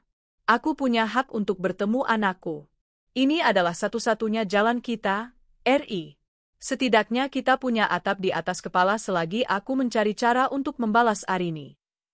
Riana terdiam. Rencana itu terdengar sangat berisiko, tetapi ia juga tidak punya pilihan lain. Mereka tidak bisa selamanya tinggal di penginapan murah ini. Uang mereka akan habis dalam beberapa hari. Dengan enggan, ia mengangguk. Keesokan paginya, dengan sisa uang yang mereka miliki, mereka menempuh perjalanan kembali ke Jakarta. Perjalanan yang terasa lebih memalukan dari sebelumnya. Mereka kini tampak seperti gelandangan. Ketika taksi online menurunkan mereka di depan gerbang kompleks perumahan mewah tempat ia dulu tinggal, Baskara menarik napas dalam-dalam. Ia melangkah dengan sisa-sisa arogansinya, Riana dan Reno mengikutinya dengan ragu. Para petugas keamanan yang dulu selalu memberinya hormat, kini menatapnya dengan aneh. Mereka tiba di depan gerbang tinggi berwarna hitam yang familiar. Rumah megah itu berdiri diam, tampak agung seperti biasanya. Kita sampai, bisik Baskara, lebih untuk meyakinkan dirinya sendiri. Ia menekan tombol pada remote gerbang otomatis yang masih ada di sakunya. Tidak ada yang terjadi. Ia menekannya lagi. Tetap diam. Ia mencoba memasukkan kunci manual ke lubang kunci di gerbang kecil. Kunci itu tidak mau masuk. Sialan, umpatnya. Dia mengganti semua kuncinya. Tanpa pikir panjang, ia mulai menggedor-gedor gerbang besi itu dengan keras. Arini, buka pintunya. Arini, ini aku, Baskara. Aku tahu kau di dalam. Pintu pos satpam kecil di dalam halaman terbuka. Tapi yang keluar bukan satpam yang biasa ia kenal. Ini adalah seorang pria berbadan tegap dengan seragam baru yang rapi. Pria itu mendekati gerbang dengan tenang. Ada yang bisa saya bantu, Pak? Tanyanya dengan nada datar. Saya pemilik rumah ini. Buka gerbangnya, perintah Baskara. Pria itu menatap Baskara dari ujung rambut sampai ujung kaki, lalu pada Riana dan Reno yang berdiri di belakangnya. Maaf, Pak. Saya mendapat instruksi jelas dari Ibu Arini. Bapak yang bernama Baskara Wijoyo tidak diizinkan memasuki properti ini. Apa katamu? Ini rumahku juga. Aku suaminya, teriak Baskara, wajahnya memerah karena marah. Status Bapak bukan lagi urusan saya. Perintah atasan saya jelas. Silakan Bapak pergi sebelum saya terpaksa memanggil petugas keamanan kompleks. Rasa frustrasi dan putus asa memuncak di dalam diri Baskara. Ia kehilangan kendali. Ia menendang gerbang itu, berteriak-teriak memanggil nama Arini, memaki-maki wanita itu. Ia telah berubah dari seorang direktur terhormat menjadi seorang pria gila yang membuat keributan di depan rumahnya sendiri. Riana hanya bisa menunduk malu, mencoba menenangkan Reno yang mulai menangis lagi. Di puncak kemarahannya, satpam itu berkata dengan tenang. Percuma Bapak berteriak. Ibu Arini tidak ada di sini. Baskara berhenti. Apa maksudmu? Ibu Arini dan Den Daffa sudah tidak tinggal di sini lagi sejak kemarin, jawab satpam itu. Mereka sudah pindah. Dunia Baskara seakan berhenti berputar. Pindah? Kemana? Benteng terakhir yang ia pikir bisa ia rebut, harapan terakhirnya untuk mendapatkan tempat berlindung, ternyata sudah kosong. Arini tidak hanya mengusirnya, ia bahkan telah meninggalkan medan perang. Ia selangkah, tidak, ia 1000 langkah di depan Baskara. Baskara merosot ke tanah. Lututnya lemas, tenaganya habis. Ia bersandar pada gerbang dingin yang kini menjadi simbol penolakannya. Ia menatap rumah kosong yang megah itu. Rumah yang penuh dengan kenangan, rumah yang ia bantu bangun, kini menjadi monumen bisu dari kehidupannya yang telah hancur. Ia kalah. Benar-benar kalah. Ia bahkan tidak tahu di mana musuhnya berada untuk melanjutkan pertarungan. Ia terdampar di jalanan, di depan rumah yang tak bisa ia masuki, bersama istri baru dan anak yang bukan darah dagingnya, tanpa uang, tanpa pekerjaan, dan tanpa tujuan. Pesta telah usai. Dan kini, ia harus membayar tagihannya. Kekalahan total memiliki suaranya sendiri. Bukan teriakan, bukan pula isak tangis. melainkan keheningan yang memekakkan telinga. Bagi Baskara, suara itu adalah deru mobil tetangga yang melambat saat melewatinya, diiringi tatapan penuh rasa ingin tahu dan cemoohan terselubung. Ia, yang dulu menjadi salah satu penghuni paling dihormati di kompleks elit ini, kini adalah tontonan gratis. Seorang pria jatuh yang terduduk lesu di depan gerbang rumahnya sendiri yang tak bisa ia masuki. Rasa malu akhirnya menjadi bahan bakar yang memaksanya berdiri. Ia tidak bisa selamanya menjadi patung kekalahan di sini. Kita pergi, desisnya, menarik lengan Riana dengan kasar. Pergi kemana? Balas Riana, suaranya bergetar menahan tangis dan amarah. Kita tidak punya tujuan, Mas. Tidakkah kamu sadar? Aku punya teman. Aku masih punya koneksi, bentak Baskara, mencoba meyakinkan dirinya sendiri lebih dari meyakinkan Riana. Ia menyeret keluarganya menjauh dari rumah itu, berjalan tanpa tujuan di sepanjang jalanan yang dinungi pohon-pohon rindang. Setiap rumah megah yang mereka lewati terasa seperti sebuah ejekan. Pikirannya berpacu liar, memindai daftar kontak di otaknya. Sebagian besar, temannya adalah rekan bisnis yang dekat karena kekuasaan dan uang Arini. Menghubungi mereka sama saja dengan bunuh diri. Ia butuh seseorang yang memiliki utang budi padanya secara pribadi. Lalu ia teringat Fandi, teman lamanya sejak kuliah. Baskara pernah membantunya mendapatkan proyek renovasi kecil di salah satu properti perusahaan beberapa tahun lalu. Utang budi itu memang tidak besar, tapi di saat seperti ini, itu adalah satu-satunya tali yang bisa ia raih. Dengan tangan gemetar, ia meminjam ponsel Riana lagi dan menelepon Fandi. Halo, Fen.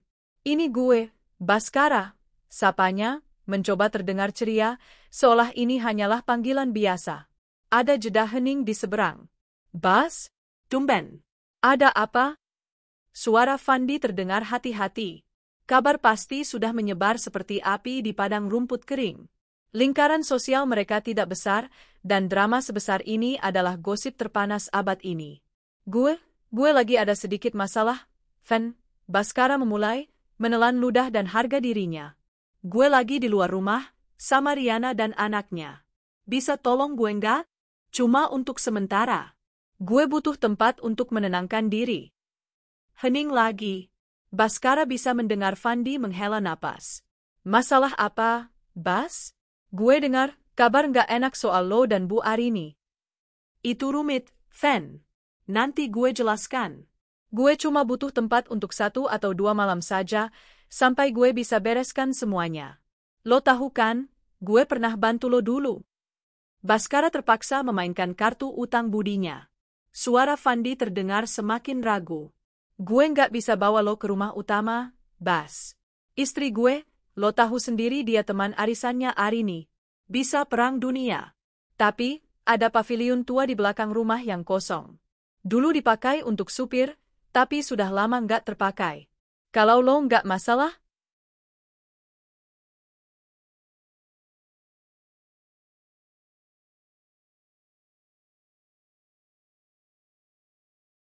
Sebuah paviliun bekas supir. Dari seorang direktur yang tinggal di rumah mewah ke sebuah paviliun tua. Baskara merasa perutnya mual, tapi ia tidak punya pilihan. Nggak masalah, Fen. Apapun. Terima kasih banyak. Lo benar-benar teman sejati. Fandi memberinya alamat, dan dengan sisa uang terakhir mereka naik ojek online bertiga, berdesakan dengan koper besar yang kini terasa seperti peti mati berisi sisa-sisa kehidupan lama mereka. Paviliun itu persis seperti yang digambarkan, kecil, pengap, dan berdebu. Hanya ada satu ruangan dengan kasur busa tipis di lantai, sebuah kamar mandi kecil yang keramiknya sudah kusam, dan dapur mini dengan kompor gas 1 tungku. Fandi memberi mereka beberapa bungkus mie instan dan sebotol air mineral besar. Sorry, Bas. Cuma ini yang bisa gue bantu. Sebaiknya lo jangan keluar-keluar dulu. Dan, cepat selesaikan urusan lo, ya. Gue nggak bisa tampung lo lama-lama, kata Fandi dengan nada tidak enak, sebelum cepat-cepat pergi meninggalkan mereka dalam kesunyian yang canggung.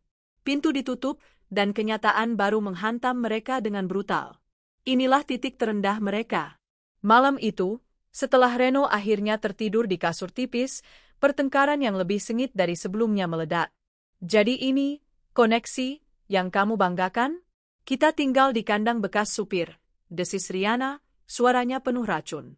Semua janji manismu, istana, kehidupan mewah, semuanya bohong. Aku meninggalkan segalanya demi kamu, dan aku berakhir di tempat ini.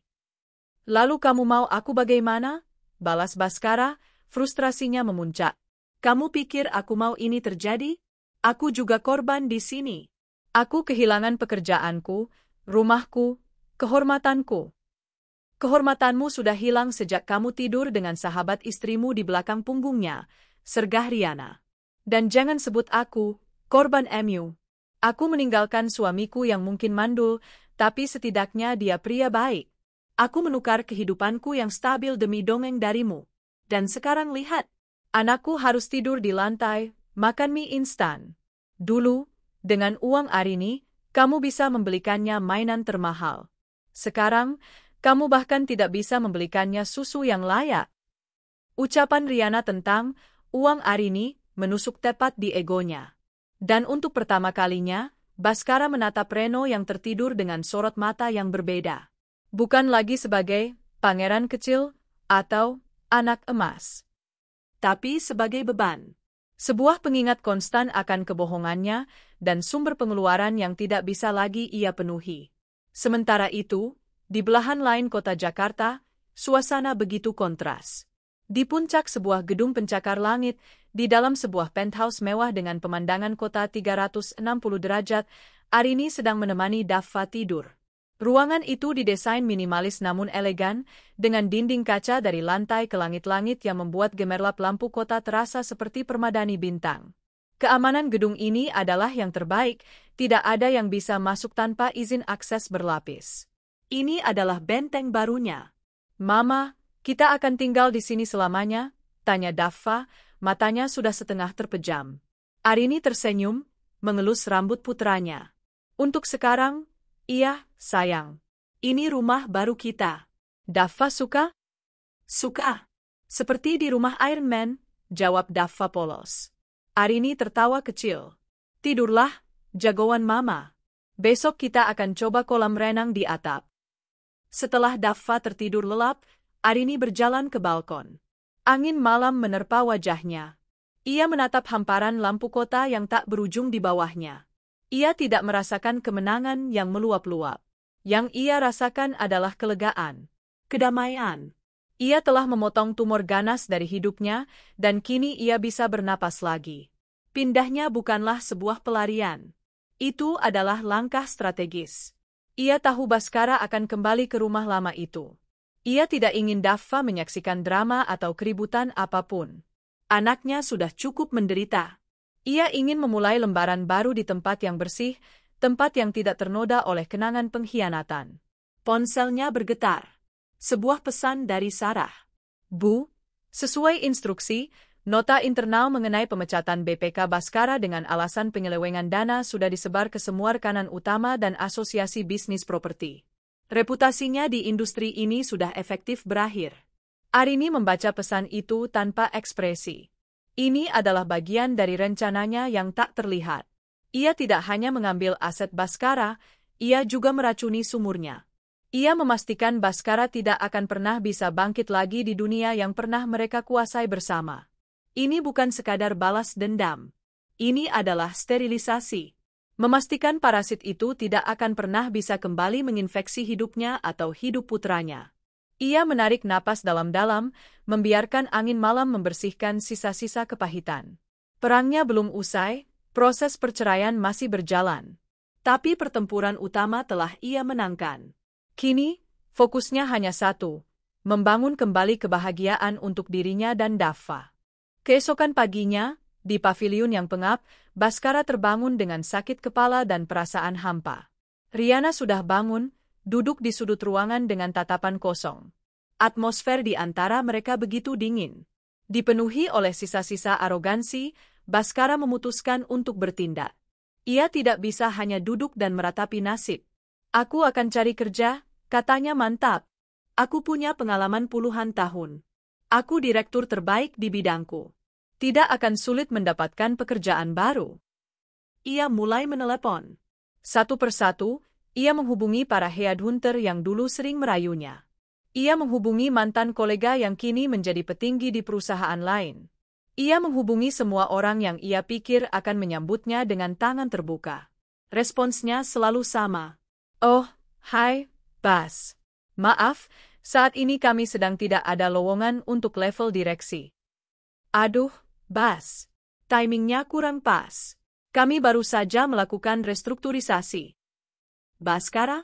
Maaf, koneksi sedang buruk." Klik. Setelah belasan panggilan yang berakhir dengan penolakan halus atau diabaikan sama sekali, Baskara mulai mengerti. Ini bukan kebetulan. Ini adalah sebuah pola. Sebuah tembok tak terlihat telah dibangun di sekelilingnya. Kabar pemecatannya dengan alasan penyelewengan dana adalah stempel beracun di keningnya. Tidak ada perusahaan terkemuka yang mau menyentuhnya. Arini tidak hanya memecatnya, ia telah memasukkannya ke dalam daftar hitam industri. Panggilan terakhirnya adalah kepada seorang teman lama yang memiliki perusahaan properti skala menengah. "Bro, gue tahu reputasi gue lagi jelek," kata Baskara, suaranya kini terdengar memelas. "Gue nggak minta jadi direktur. Apa saja. Manajer proyek? Konsultan? Apa saja untuk menyambung hidup." Temannya itu terdiam lama. "Bas, denger ya. Gue nggak bisa. Ini bukan soal reputasi lo doang. Arini itu raksasa di industri ini. Siapapun yang mempekerjakan lo, sama saja dengan cari masalah sama dia. Gue punya keluarga yang harus gue nafkahi. Gue nggak bisa ambil risiko itu. Maaf, Bas." Telepon ditutup. Baskara menatap ponsel di tangannya. Ponsel itu kini terasa seperti sebongkah batu nisan. Nisan untuk karirnya. Nisan untuk masa depannya. Ia bukan lagi Baskara Wijoyo sang direktur sukses. Ia adalah Baskara Wijoyo sang pengkhianat, sang penipu, sang paria. Ia tidak hanya miskin, ia juga tidak punya harapan untuk keluar dari kemiskinan itu. Riana, yang sejak tadi mendengarkan setiap percakapan telepon itu, menatapnya dengan pandangan yang benar-benar baru. Bukan lagi cinta, bukan lagi marah, melainkan rasa ngeri. Ia telah mengikatkan nasibnya pada seorang kapten kapal yang tidak hanya menabrakkan kapalnya ke gunung es, tetapi juga telah membakar semua sekoci penyelamat. Mereka berdua terdampar, dan badai yang sesungguhnya baru saja akan dimulai. Hari-hari di paviliun tua itu berjalan lambat, diselimuti oleh panas yang terperangkap dan keheningan yang syarat akan kekecewaan. Bagi Baskara dan Riana, tempat itu telah menjadi penjara. Penjara bagi ego Baskara, penjara bagi impian Riana, dan penjara bagi masa kecil Reno. Setiap pagi, Baskara akan bangun, mengenakan salah satu kemejanya yang tersisa, yang kini mulai kusut karena tidak ada setrika yang layak, dan berpura-pura memiliki tujuan. Ia akan duduk di teras kecil yang menghadap tembok belakang rumah Fandi, menatap kosong sambil menelepon nomor-nomor yang sama, dan menerima penolakan yang sama. Arogansinya terkikis hari demi hari. Ia mulai menurunkan standarnya secara drastis. Lupakan posisi direktur. Manajer pun ia coba. Supervisor. Bahkan staf penjualan properti level pemula. Suatu hari, ia nekat mendatangi sebuah pameran properti kecil di sebuah mal pinggiran, menghampiri stan pengembang apartemen bersubsidi. "Saya Baskara Wijoyo, pengalaman saya di industri ini lebih dari 15 tahun, katanya pada manajer penjualan yang masih muda, yang menatapnya dengan curiga. Sang manajer mengetikkan namanya di tablet. Wajahnya berubah dalam sekejap. "Baskara Wijoyo yang dari Arini Jaya Property," tanyanya, nadanya kini dingin. "Maaf, Pak. Kami cari orang yang bersih." Kata bersih itu menusuknya lebih tajam dari pisau. Ia diusir secara halus dari stan itu. Saat ia berjalan gontai melewati keramaian mal, ia melihat keluarga-keluarga bahagia, anak-anak tertawa sambil makan es krim. Pemandangan yang dulu biasa saja, kini terasa seperti siksaan. Ia adalah seorang ayah, atau setidaknya, ia berperan sebagai ayah, namun ia bahkan tidak bisa membelikan Reno sebuah es krim murahan tanpa berpikir dua kali. Sementara Baskara menghadapi penolakan di dunia luar, Riana terkurung dalam neraka domestiknya sendiri. Ia, yang terbiasa dengan asisten rumah tangga dan mesin cuci otomatis, kini harus mencuci pakaian dengan tangan di kamar mandi sempit, mengucek kemeja-kemeja mahal Baskara yang kini menjadi saksi bisu kejatuhan mereka. Ia harus memasak mie instan atau nasi dengan telur, memutar otak agar uang pemberian Fandi yang menipis bisa cukup untuk beberapa hari lagi. Reno, yang terbiasa dengan ruang bermain yang luas dan mainan-mainan baru, kini menjadi rewel dan frustrasi. Ia menangis karena bosan, merengek karena makanan yang monoton, dan menjerit saat melihat kecoa kecil merayap di dinding. Tangisannya menjadi musik latar konstan di paviliun itu, mengikis saraf Riana hingga setipis benang. Cinta dan kekaguman yang dulu Riana rasakan untuk Baskara telah menguap tanpa sisa. Setiap kali Baskara pulang dengan tangan hampa dan wajah masam, Riana tidak lagi merasakan simpati. Ia merasakan kejijikan. Pria yang ia lihat sekarang bukanlah pria gagah yang menjanjikannya sebuah istana. Ia adalah seorang pecundang. Dapat kerja? Tanyanya suatu sore, nadanya datar, saat Baskara masuk dan melempar diri ke kasur. Belum, jawab Baskara singkat. Tentu saja belum, cibir Riana. Memangnya siapa yang mau mempekerjakan seorang pencuri? Baskara langsung terduduk. Jaga bicaramu, Riana. Aku bukan pencuri. Oh ya? Lalu apa sebutannya untuk orang yang memakai uang istrinya untuk membangun rumah bagi selingkuhannya? Balas Riana, matanya menyala-nyala. Setidaknya kalau kamu mau jadi pengkhianat, jadilah pengkhianat yang pintar. Kamu tidak hanya gagal, kamu menyeret aku dan anakku ke dalam kegagalanmu. Aku melakukan semua ini untuk siapa? Untuk kita, teriak Baskara. Untuk memberimu dan Reno kehidupan yang lebih baik. Kehidupan yang lebih baik. Riana tertawa histeris. Lihat sekelilingmu, Mas. Lihat. Apakah ini lebih baik? Aku lebih baik tetap bersama Doni. Mungkin dia mandul, tapi dia pria jujur. Dia tidak akan pernah membiarkan aku dan Reno hidup di tempat sampah seperti ini. Kata-kata itu adalah pukulan telak. Baskara menatap Riana, wanita yang dulu memujanya, kini merindukan pria lain di hadapannya. Retakan di antara mereka kini telah menjadi jurang yang tak terseberangi. Di sisi lain kota, Arini sedang meninjau dokumen di ruang kerjanya yang baru. Ruangan itu menghadap langsung ke Cakrawala Jakarta, sebuah pemandangan yang melambangkan visinya yang tak terbatas. Pak Tirtayasa duduk di hadapannya, menyajikan perkembangan kasus perceraian mereka. Semua bukti sudah kita serahkan ke pengadilan, Bu, jelas Pak Tirtayasa. Bukti perselingkuhan, bukti pengalihan dana perusahaan, kesaksian dari pihak bank, semuanya lengkap. Posisi kita sangat kuat. Bagaimana dengan hak asuh Daffa? Tanya Arini, ini adalah prioritas utamanya. Dengan bukti penelantaran emosional terhadap Daffa yang kita miliki, ditambah kondisi finansial dan psikologis Baskara yang tidak stabil saat ini, saya yakin 100% hak asuh penuh akan jatuh ke tangan ibu. Kita juga akan menuntut agar ia dilarang mendekati Daffa dalam radius tertentu tanpa pengawasan demi kestabilan mental putranya. Arini mengangguk puas. Lalu, soal harta Gonogini. Ini bagian terbaiknya, senyum Pak Tirtayasa terkembang. Tim akuntan forensik kami telah melacak setiap rupiah yang ia alihkan dari perusahaan. Jumlahnya fantastis. Kita bisa membuktikan bahwa nilai dana yang ia gelapkan jauh melebihi potensi nilai setengah dari aset bersama yang didapat selama pernikahan. Dengan dasar itu, kita bisa menuntut agar seluruh haknya atas harta Gonogini dihapuskan sebagai bentuk ganti rugi. Sederhananya, dia tidak akan mendapatkan apa-apa. No. Arini bersandar di kursinya. Rencananya berjalan lebih sempurna dari yang ia bayangkan. Ia tidak hanya akan terbebas dari Baskara, ia akan memastikan pria itu pergi dengan tangan kosong, persis seperti saat pertama kali ia datang ke dalam hidupnya. Lakukan apapun yang harus dilakukan, Pak, kata Arini dengan suara tenang. Saya hanya ingin ini cepat selesai.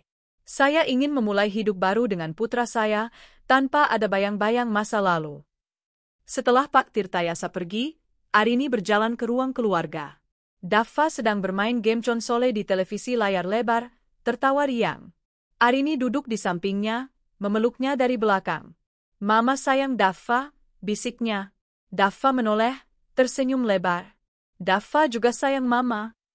Di tengah kemewahan penthouse-nya, momen sederhana inilah harta Arini yang sesungguhnya. Kebahagiaan putranya. Dan ia bersumpah, Tidak akan ada seorang pun yang bisa merenggutnya lagi. Akhir dari perlindungan sementara bagi Bhaskara dan Riana datang lebih cepat dari yang mereka duga. Suatu pagi, saat Fandi sedang bekerja, istrinya, seorang wanita sosialita yang aktif, pulang lebih awal dari kegiatan arisannya. Ia mendengar suara tangisan anak kecil dari arah paviliun belakang. Penasaran, ia berjalan mendekat. Pintu paviliun sedikit terbuka. Ia mengintip ke dalam dan matanya membelalak ngeri. Di sana, di tengah ruangan yang berantakan, ia melihat Riana, wanita yang ia kenal sebagai sahabat Arini, sedang berteriak pada seorang pria yang tampak kacau. Dan pria itu adalah Bhaskara, suami Arini. Gosip yang ia dengar di arisan tadi pagi langsung terkonfirmasi di depan matanya. Malam itu, saat Fandi pulang, ia disambut oleh amarah istrinya. "Kamu gila, Mas? Kamu menyembunyikan dua pengkhianat itu di halaman belakang rumah kita. Kamu mau menghancurkan reputasi keluarga kita. Arini itu teman baikku. Bagaimana kalau dia tahu kita menampung suaminya yang brengsek dan selingkuhannya?" Fandi tidak bisa berkutik. Malam itu juga, dengan wajah penuh penyesalan, ia mengetuk pintu paviliun. "Bas, maaf," katanya, tidak berani menatap mata Bhaskara. "Kalian harus pergi. Malam ini juga." Bhaskara dan Riana tidak punya kekuatan lagi untuk protes atau memohon. Mereka tahu, waktu mereka telah habis. Dalam diam, mereka mengemasi sedikit barang mereka ke dalam koper. Mie instan terakhir mereka masih tergeletak di atas meja, belum sempat dimasak. Mereka diantar ke gerbang depan oleh Fandi, yang menyelipkan beberapa lembar uang ratusan ribu ke tangan Bhaskara. "Maaf, cuma ini yang bisa gue bantu. Setelah ini, jangan hubungi gue lagi." Gerbang ditutup. Sekali lagi, mereka berdiri di pinggir jalan di tengah kegelapan malam. Di bawah cahaya lampu jalan yang redup, mereka menatap satu sama lain. Tidak ada lagi cinta, tidak ada lagi harapan. Yang tersisa hanya keputusasaan dan rasa saling menyalahkan yang pekat. Koper mewah itu berdiri di antara mereka seperti batu nisan. "Sekarang apa?" bisik Riana. Suaranya kosong. Bhaskara tidak menjawab. Ia menatap ke jalanan yang ramai, tatapannya hampa. Untuk pertama kalinya, teror yang sesungguhnya mencengkeram hatinya. Mereka benar-benar gelandangan. Tidak ada teman, tidak ada keluarga, tidak ada tempat untuk kembali. Hanya ada mereka bertiga, dan malam panjang yang membentang di hadapan mereka. Malam itu, trotoar di salah satu sudut Jakarta yang tak pernah tidur menjadi saksi bisu dari titik nadir kehidupan sepasang pengantin baru. Bhaskara dan Riana duduk di bangku halte bus yang dingin, diapit oleh koper mewah yang kini tampak absurd dan Reno yang tertidur gelisah di pangkuan ibunya. Deru kendaraan yang tak henti-hentinya menjadi musik latar yang kejam bagi keheningan mereka yang canggung. Uang pemberian Fandi hanya cukup untuk beberapa hari, dan mereka harus menggunakannya dengan sangat bijaksana. Malam pertama sebagai gelandangan adalah pelajaran tentang kekerasan yang sesungguhnya. Mereka mencoba mencari perlindungan di depan sebuah ruko yang sudah tutup, berharap bisa beristirahat di terasnya yang terlindung kanopi. Namun, tengah malam, mereka diusir oleh petugas keamanan dengan hardikan kasar. "Pergi, jangan bikin kumuh di sini." Mereka terpaksa berpindah, berjalan di bawah lampu-lampu kota yang gemerlap, yang cahayanya kini terasa mengejek kemelaratan mereka. Akhirnya, mereka menemukan sudut yang relatif tersembunyi di dekat sebuah taman kota yang gelap, beristirahat di atas kardus bekas yang mereka temukan. Riana memeluk Reno erat, mencoba melindunginya dari dingin dan gigitan nyamuk, sementara Bhaskara duduk bersandar di dinding, matanya menatap kosong ke kegelapan. Semua keangkuhan dan kemarahannya telah luntur, digantikan oleh cengkeraman dingin dari rasa takut yang murni. Ia, Bhaskara Wijoyo, yang dulu bisa memesan kamar presidensial di Hotel Bintang 5 hanya dengan satu panggilan telepon, kini tidur beralaskan kardus. Ironi itu begitu pahit hingga ia tidak sanggup lagi merasakannya. Hari-hari berikutnya adalah rutinitas keputusasaan. Pagi hari, mereka akan mencari toilet umum di masjid atau stasiun untuk membersihkan diri. Sarapan mereka adalah sepotong roti yang dibagi 3.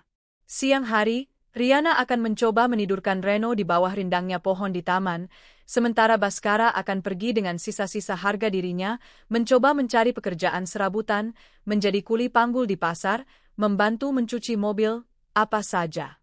Namun, fisiknya yang tidak terbiasa kerja kasar membuatnya selalu gagal. Ia akan kembali dengan tangan hampa, bau keringat, dan tatapan yang lebih kosong dari sebelumnya. Perubahan paling signifikan terjadi pada Riana. Wanita yang dulu manja dan bergantung pada pria, kini bermetamorfosis karena insting keibuannya. Keputusasaan telah membunuh sisa-sisa cintanya pada Bhaskara dan menggantinya dengan pragmatisme yang dingin. Ia tidak bisa lagi mengandalkan pria yang hancur ini. Ia harus bertahan hidup demi Reno. Suatu sore, saat uang mereka benar-benar habis dan perut Reno berbunyi karena lapar, Riana membuat keputusan. Ia membuka koper besar milik Bhaskara. Di dalamnya, masih ada beberapa setelan jas bermerek dan jam tangan mewah yang Bhaskara lupakan. Ini harus kita jual, kata Riana dengan suara datar. Bhaskara tersentak dari lamunannya. Jangan gila. Itu satu-satunya barang berharga yang kita punya. Justru karena ini berharga, ini bisa jadi uang, balas Riana tajam. Reno butuh makan, Mas. Bukan butuh setelan jas ayahnya. Kebanggaanmu tidak bisa membuat perut anakku kenyang. Pertengkaran itu berakhir dengan Riana yang menang. Dengan hati berat, Bhaskara harus merelakan simbol-simbol terakhir dari statusnya. Mereka pergi ke sebuah pasar loak, menjual setelan jas dan jam tangan itu dengan harga yang jauh di bawah nilai aslinya kepada seorang pedagang licik yang tahu mereka sedang putus asa. Dengan uang di tangan, Riana langsung membeli susu, bubur bayi, dan beberapa potong roti. Ia menyuapi Reno dengan lahap di sudut taman, air matanya menetes tanpa ia sadari. Ia menangisi bukan hanya nasibnya, tetapi juga hilangnya martabat mereka. Momen itu juga mengubah sesuatu dalam diri Bhaskara. Saat ia melihat Riana dengan penuh perhatian merawat Reno, sebuah racun baru mulai merayap di hatinya, kecemburuan dan kebencian. Dulu, ia memuja Reno sebagai simbol kemenangannya atas Arini, sebagai pangerannya. Sekarang, Reno adalah pengingat konstan akan kegagalannya. Anak itu adalah beban. Mulut lain yang harus diberi makan. Penyebab mengapa ia harus menjual jam tangan kesayangannya. Malam itu, saat Reno kembali menangis karena tidak nyaman, Bhaskara membentaknya. Bisa diam tidak? Bikin pusing saja? Riana langsung memeluk putranya, menatap Bhaskara dengan tatapan tak percaya dan penuh kebencian. Dia anakmu juga. Dia bukan anakku, desis Bhaskara. Kata-kata itu akhirnya keluar dari mulutnya, kata-kata yang selama ini ia pendam bahkan dari dirinya sendiri. Dia adalah alasan semua ini terjadi. Kalau saja kamu tidak hamil, kalau saja dia tidak ada, aku mungkin masih bersama Arini. Aku masih menjadi direktur.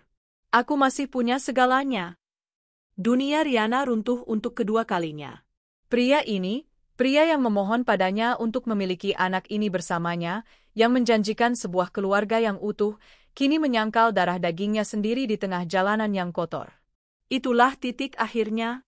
Riana tahu, tidak ada lagi yang bisa diselamatkan. Tinggal bersama Bhaskara tidak hanya akan menghancurkan dirinya, tetapi juga akan menghancurkan Reno. Jauh dari drama jalanan yang menyedihkan itu, di sebuah gedung pengadilan yang sejuk dan tenang, sebuah palu diketuk. Arini, didampingi Pak Tirtayasa, duduk dengan postur tegak. Hakim membacakan putusannya dengan suara tegas dan jelas. Gugatan cerai dikabulkan. Hak asuh penuh atas Daffa jatuh ke tangan Arini. Seluruh tuntutan ganti rugi dikabulkan, yang berarti Bhaskara Wijoyo secara hukum tidak berhak atas 1 sen pun dari harta bersama mereka. Putusan itu juga disertai dengan perintah penahanan sementara, melarang Bhaskara mendekati Arini atau Daffa dalam jarak 500 meter. Setelah sidang selesai, Pak Tirtayasa menjabat tangan Arini. Selamat, Bu. Semuanya sudah berakhir. Arini mengangguk, senyum tipis terukir di bibirnya. Bukan senyum kemenangan, melainkan senyum kelegaan. Ia merasa seperti baru saja meletakkan beban seberat 1 ton dari pundaknya. NG. Keesokan paginya, di taman kota, Bhaskara terbangun dan mendapati dirinya sendirian. Kasur kardus di sebelahnya kosong. Riana dan Reno telah pergi. Awalnya ia panik, lalu marah. Ia pikir mereka hanya pergi ke toilet. Ia menunggu 1 jam, 2 jam. Mereka tidak kembali. Kemudian ia melihatnya. Di atas lipatan kardus, Ada beberapa lembar uang 10 ribuan dan sebuah catatan yang ditulis dengan tulisan tangan gemetar di atas sobekan kertas. Mas, uang ini sisa dari penjualan barangmu. Cukup untuk makan beberapa hari. Aku tidak bisa lagi. Aku tidak akan membiarkan anakku tumbuh di jalanan, mendengar ayahnya sendiri menyangkalnya. Aku akan melakukan apapun demi Reno, bahkan jika itu berarti aku harus kembali merendahkan diri. Jangan cari kami. Ini sudah berakhir. Anggap saja kita tidak pernah bertemu. Riana. Baskara meremas kertas itu di tangannya. Ia sendirian. Benar-benar sendirian.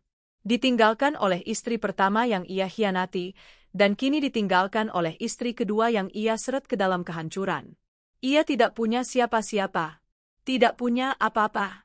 Hanya pakaian yang melekat di badan dan beberapa lembar uang lecek. Ia tertawa. Tawa yang kering, serak, dan penuh kegilaan. Ia tertawa pada kebodohannya, pada nasibnya, pada langit Jakarta yang kelabu.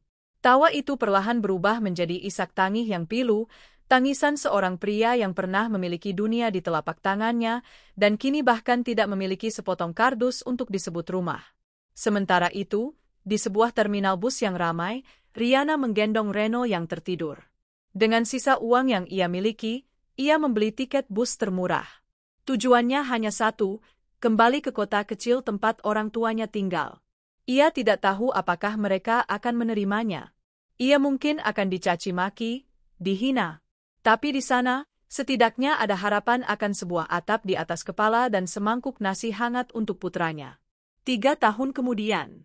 Waktu telah menjadi hakim yang adil, mengukir takdir yang setimpal bagi setiap pemain dalam drama pengkhianatan itu. Bagi Arini, waktu telah menyembuhkan dan membangun kembali. Berdiri di balkon penthouse-nya yang menghadap gemerlap Jakarta, ia kini memimpin sebuah korporasi properti yang merajai Asia Tenggara. Namun, kesuksesan terbesarnya bukanlah gedung-gedung pencakar langit yang ia bangun, melainkan tawar yang dafa yang kini tumbuh menjadi anak laki-laki yang cerdas dan penuh percaya diri. Arini telah menemukan kedamaian yang tak ternilai, sebuah kebahagiaan utuh yang ia bangun di atas puing-puing masa lalunya. Ia tidak lagi menoleh ke belakang, dunianya kini adalah masa depan cerah putranya. Di sebuah kota kecil yang jauh dari hingar-bingar, Riana menemukan penebusannya dalam aroma bumbu dan kerja keras. Setelah kembali ke rumah orang tuanya dengan kepala tertunduk, ia membangun kembali hidupnya dari nol. Usaha catering kecil-kecilan yang ia rintis kini menjadi penopang hidupnya dan Reno. Ia kehilangan semua kemewahan palsu, namun menemukan kembali harga dirinya. Ia membesarkan Reno dalam kesederhanaan, mengajarkan nilai kejujuran yang pernah ia abaikan.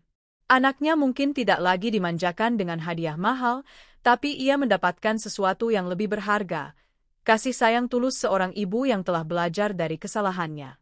Nasib paling kelam dituliskan untuk Baskara. Suatu sore, saat sedan mewah Arini terjebak macet, matanya tanpa sengaja menangkap sesosok bayangan di trotoar. Seorang pria gelandangan dengan pakaian compang-camping dan rambut gimbal yang kotor, duduk di antara debu knalpot, berbicara sendiri dengan tatapan kosong. Awalnya Arini tidak peduli, hingga pria itu menoleh. Sebuah bekas luka kecil di atas alisnya, sisa kenangan lama, terlihat jelas. Itu Baskara. Pria yang pernah menjadi suaminya, kini hanyalah puing manusia yang telah kehilangan segalanya, termasuk kewarasannya. Tidak ada rasa kaget, benci, ataupun kasihan di hati Arini. Yang ada hanyalah kehampaan, seolah melihat orang asing yang tak pernah ia kenal. Ia dengan tenang menekan tombol intercom. "Pak, kunci saja pintunya," ujarnya pada sopir. Perintah itu adalah titik terakhir. Sebuah penegasan bahwa pintu menuju masa lalunya telah tertutup dan terkunci rapat selamanya. Mobil itu perlahan bergerak maju, meninggalkan Baskara di belakang, menjadi bayangan yang ditelan oleh kejamnya kota. Takdir telah selesai berbicara. Anak yang pernah dinomorduakan kini hidup bagai pangeran di istana yang sesungguhnya. Anak yang dulu diagungkan sebagai putra mahkota kini belajar arti hidup dari perjuangan ibunya. Dan sang pengkhianat, yang pernah merasa menjadi raja, kini berakhir tanpa kerajaan, tanpa keluarga, hanya menjadi gema menyedihkan di ujung jalan.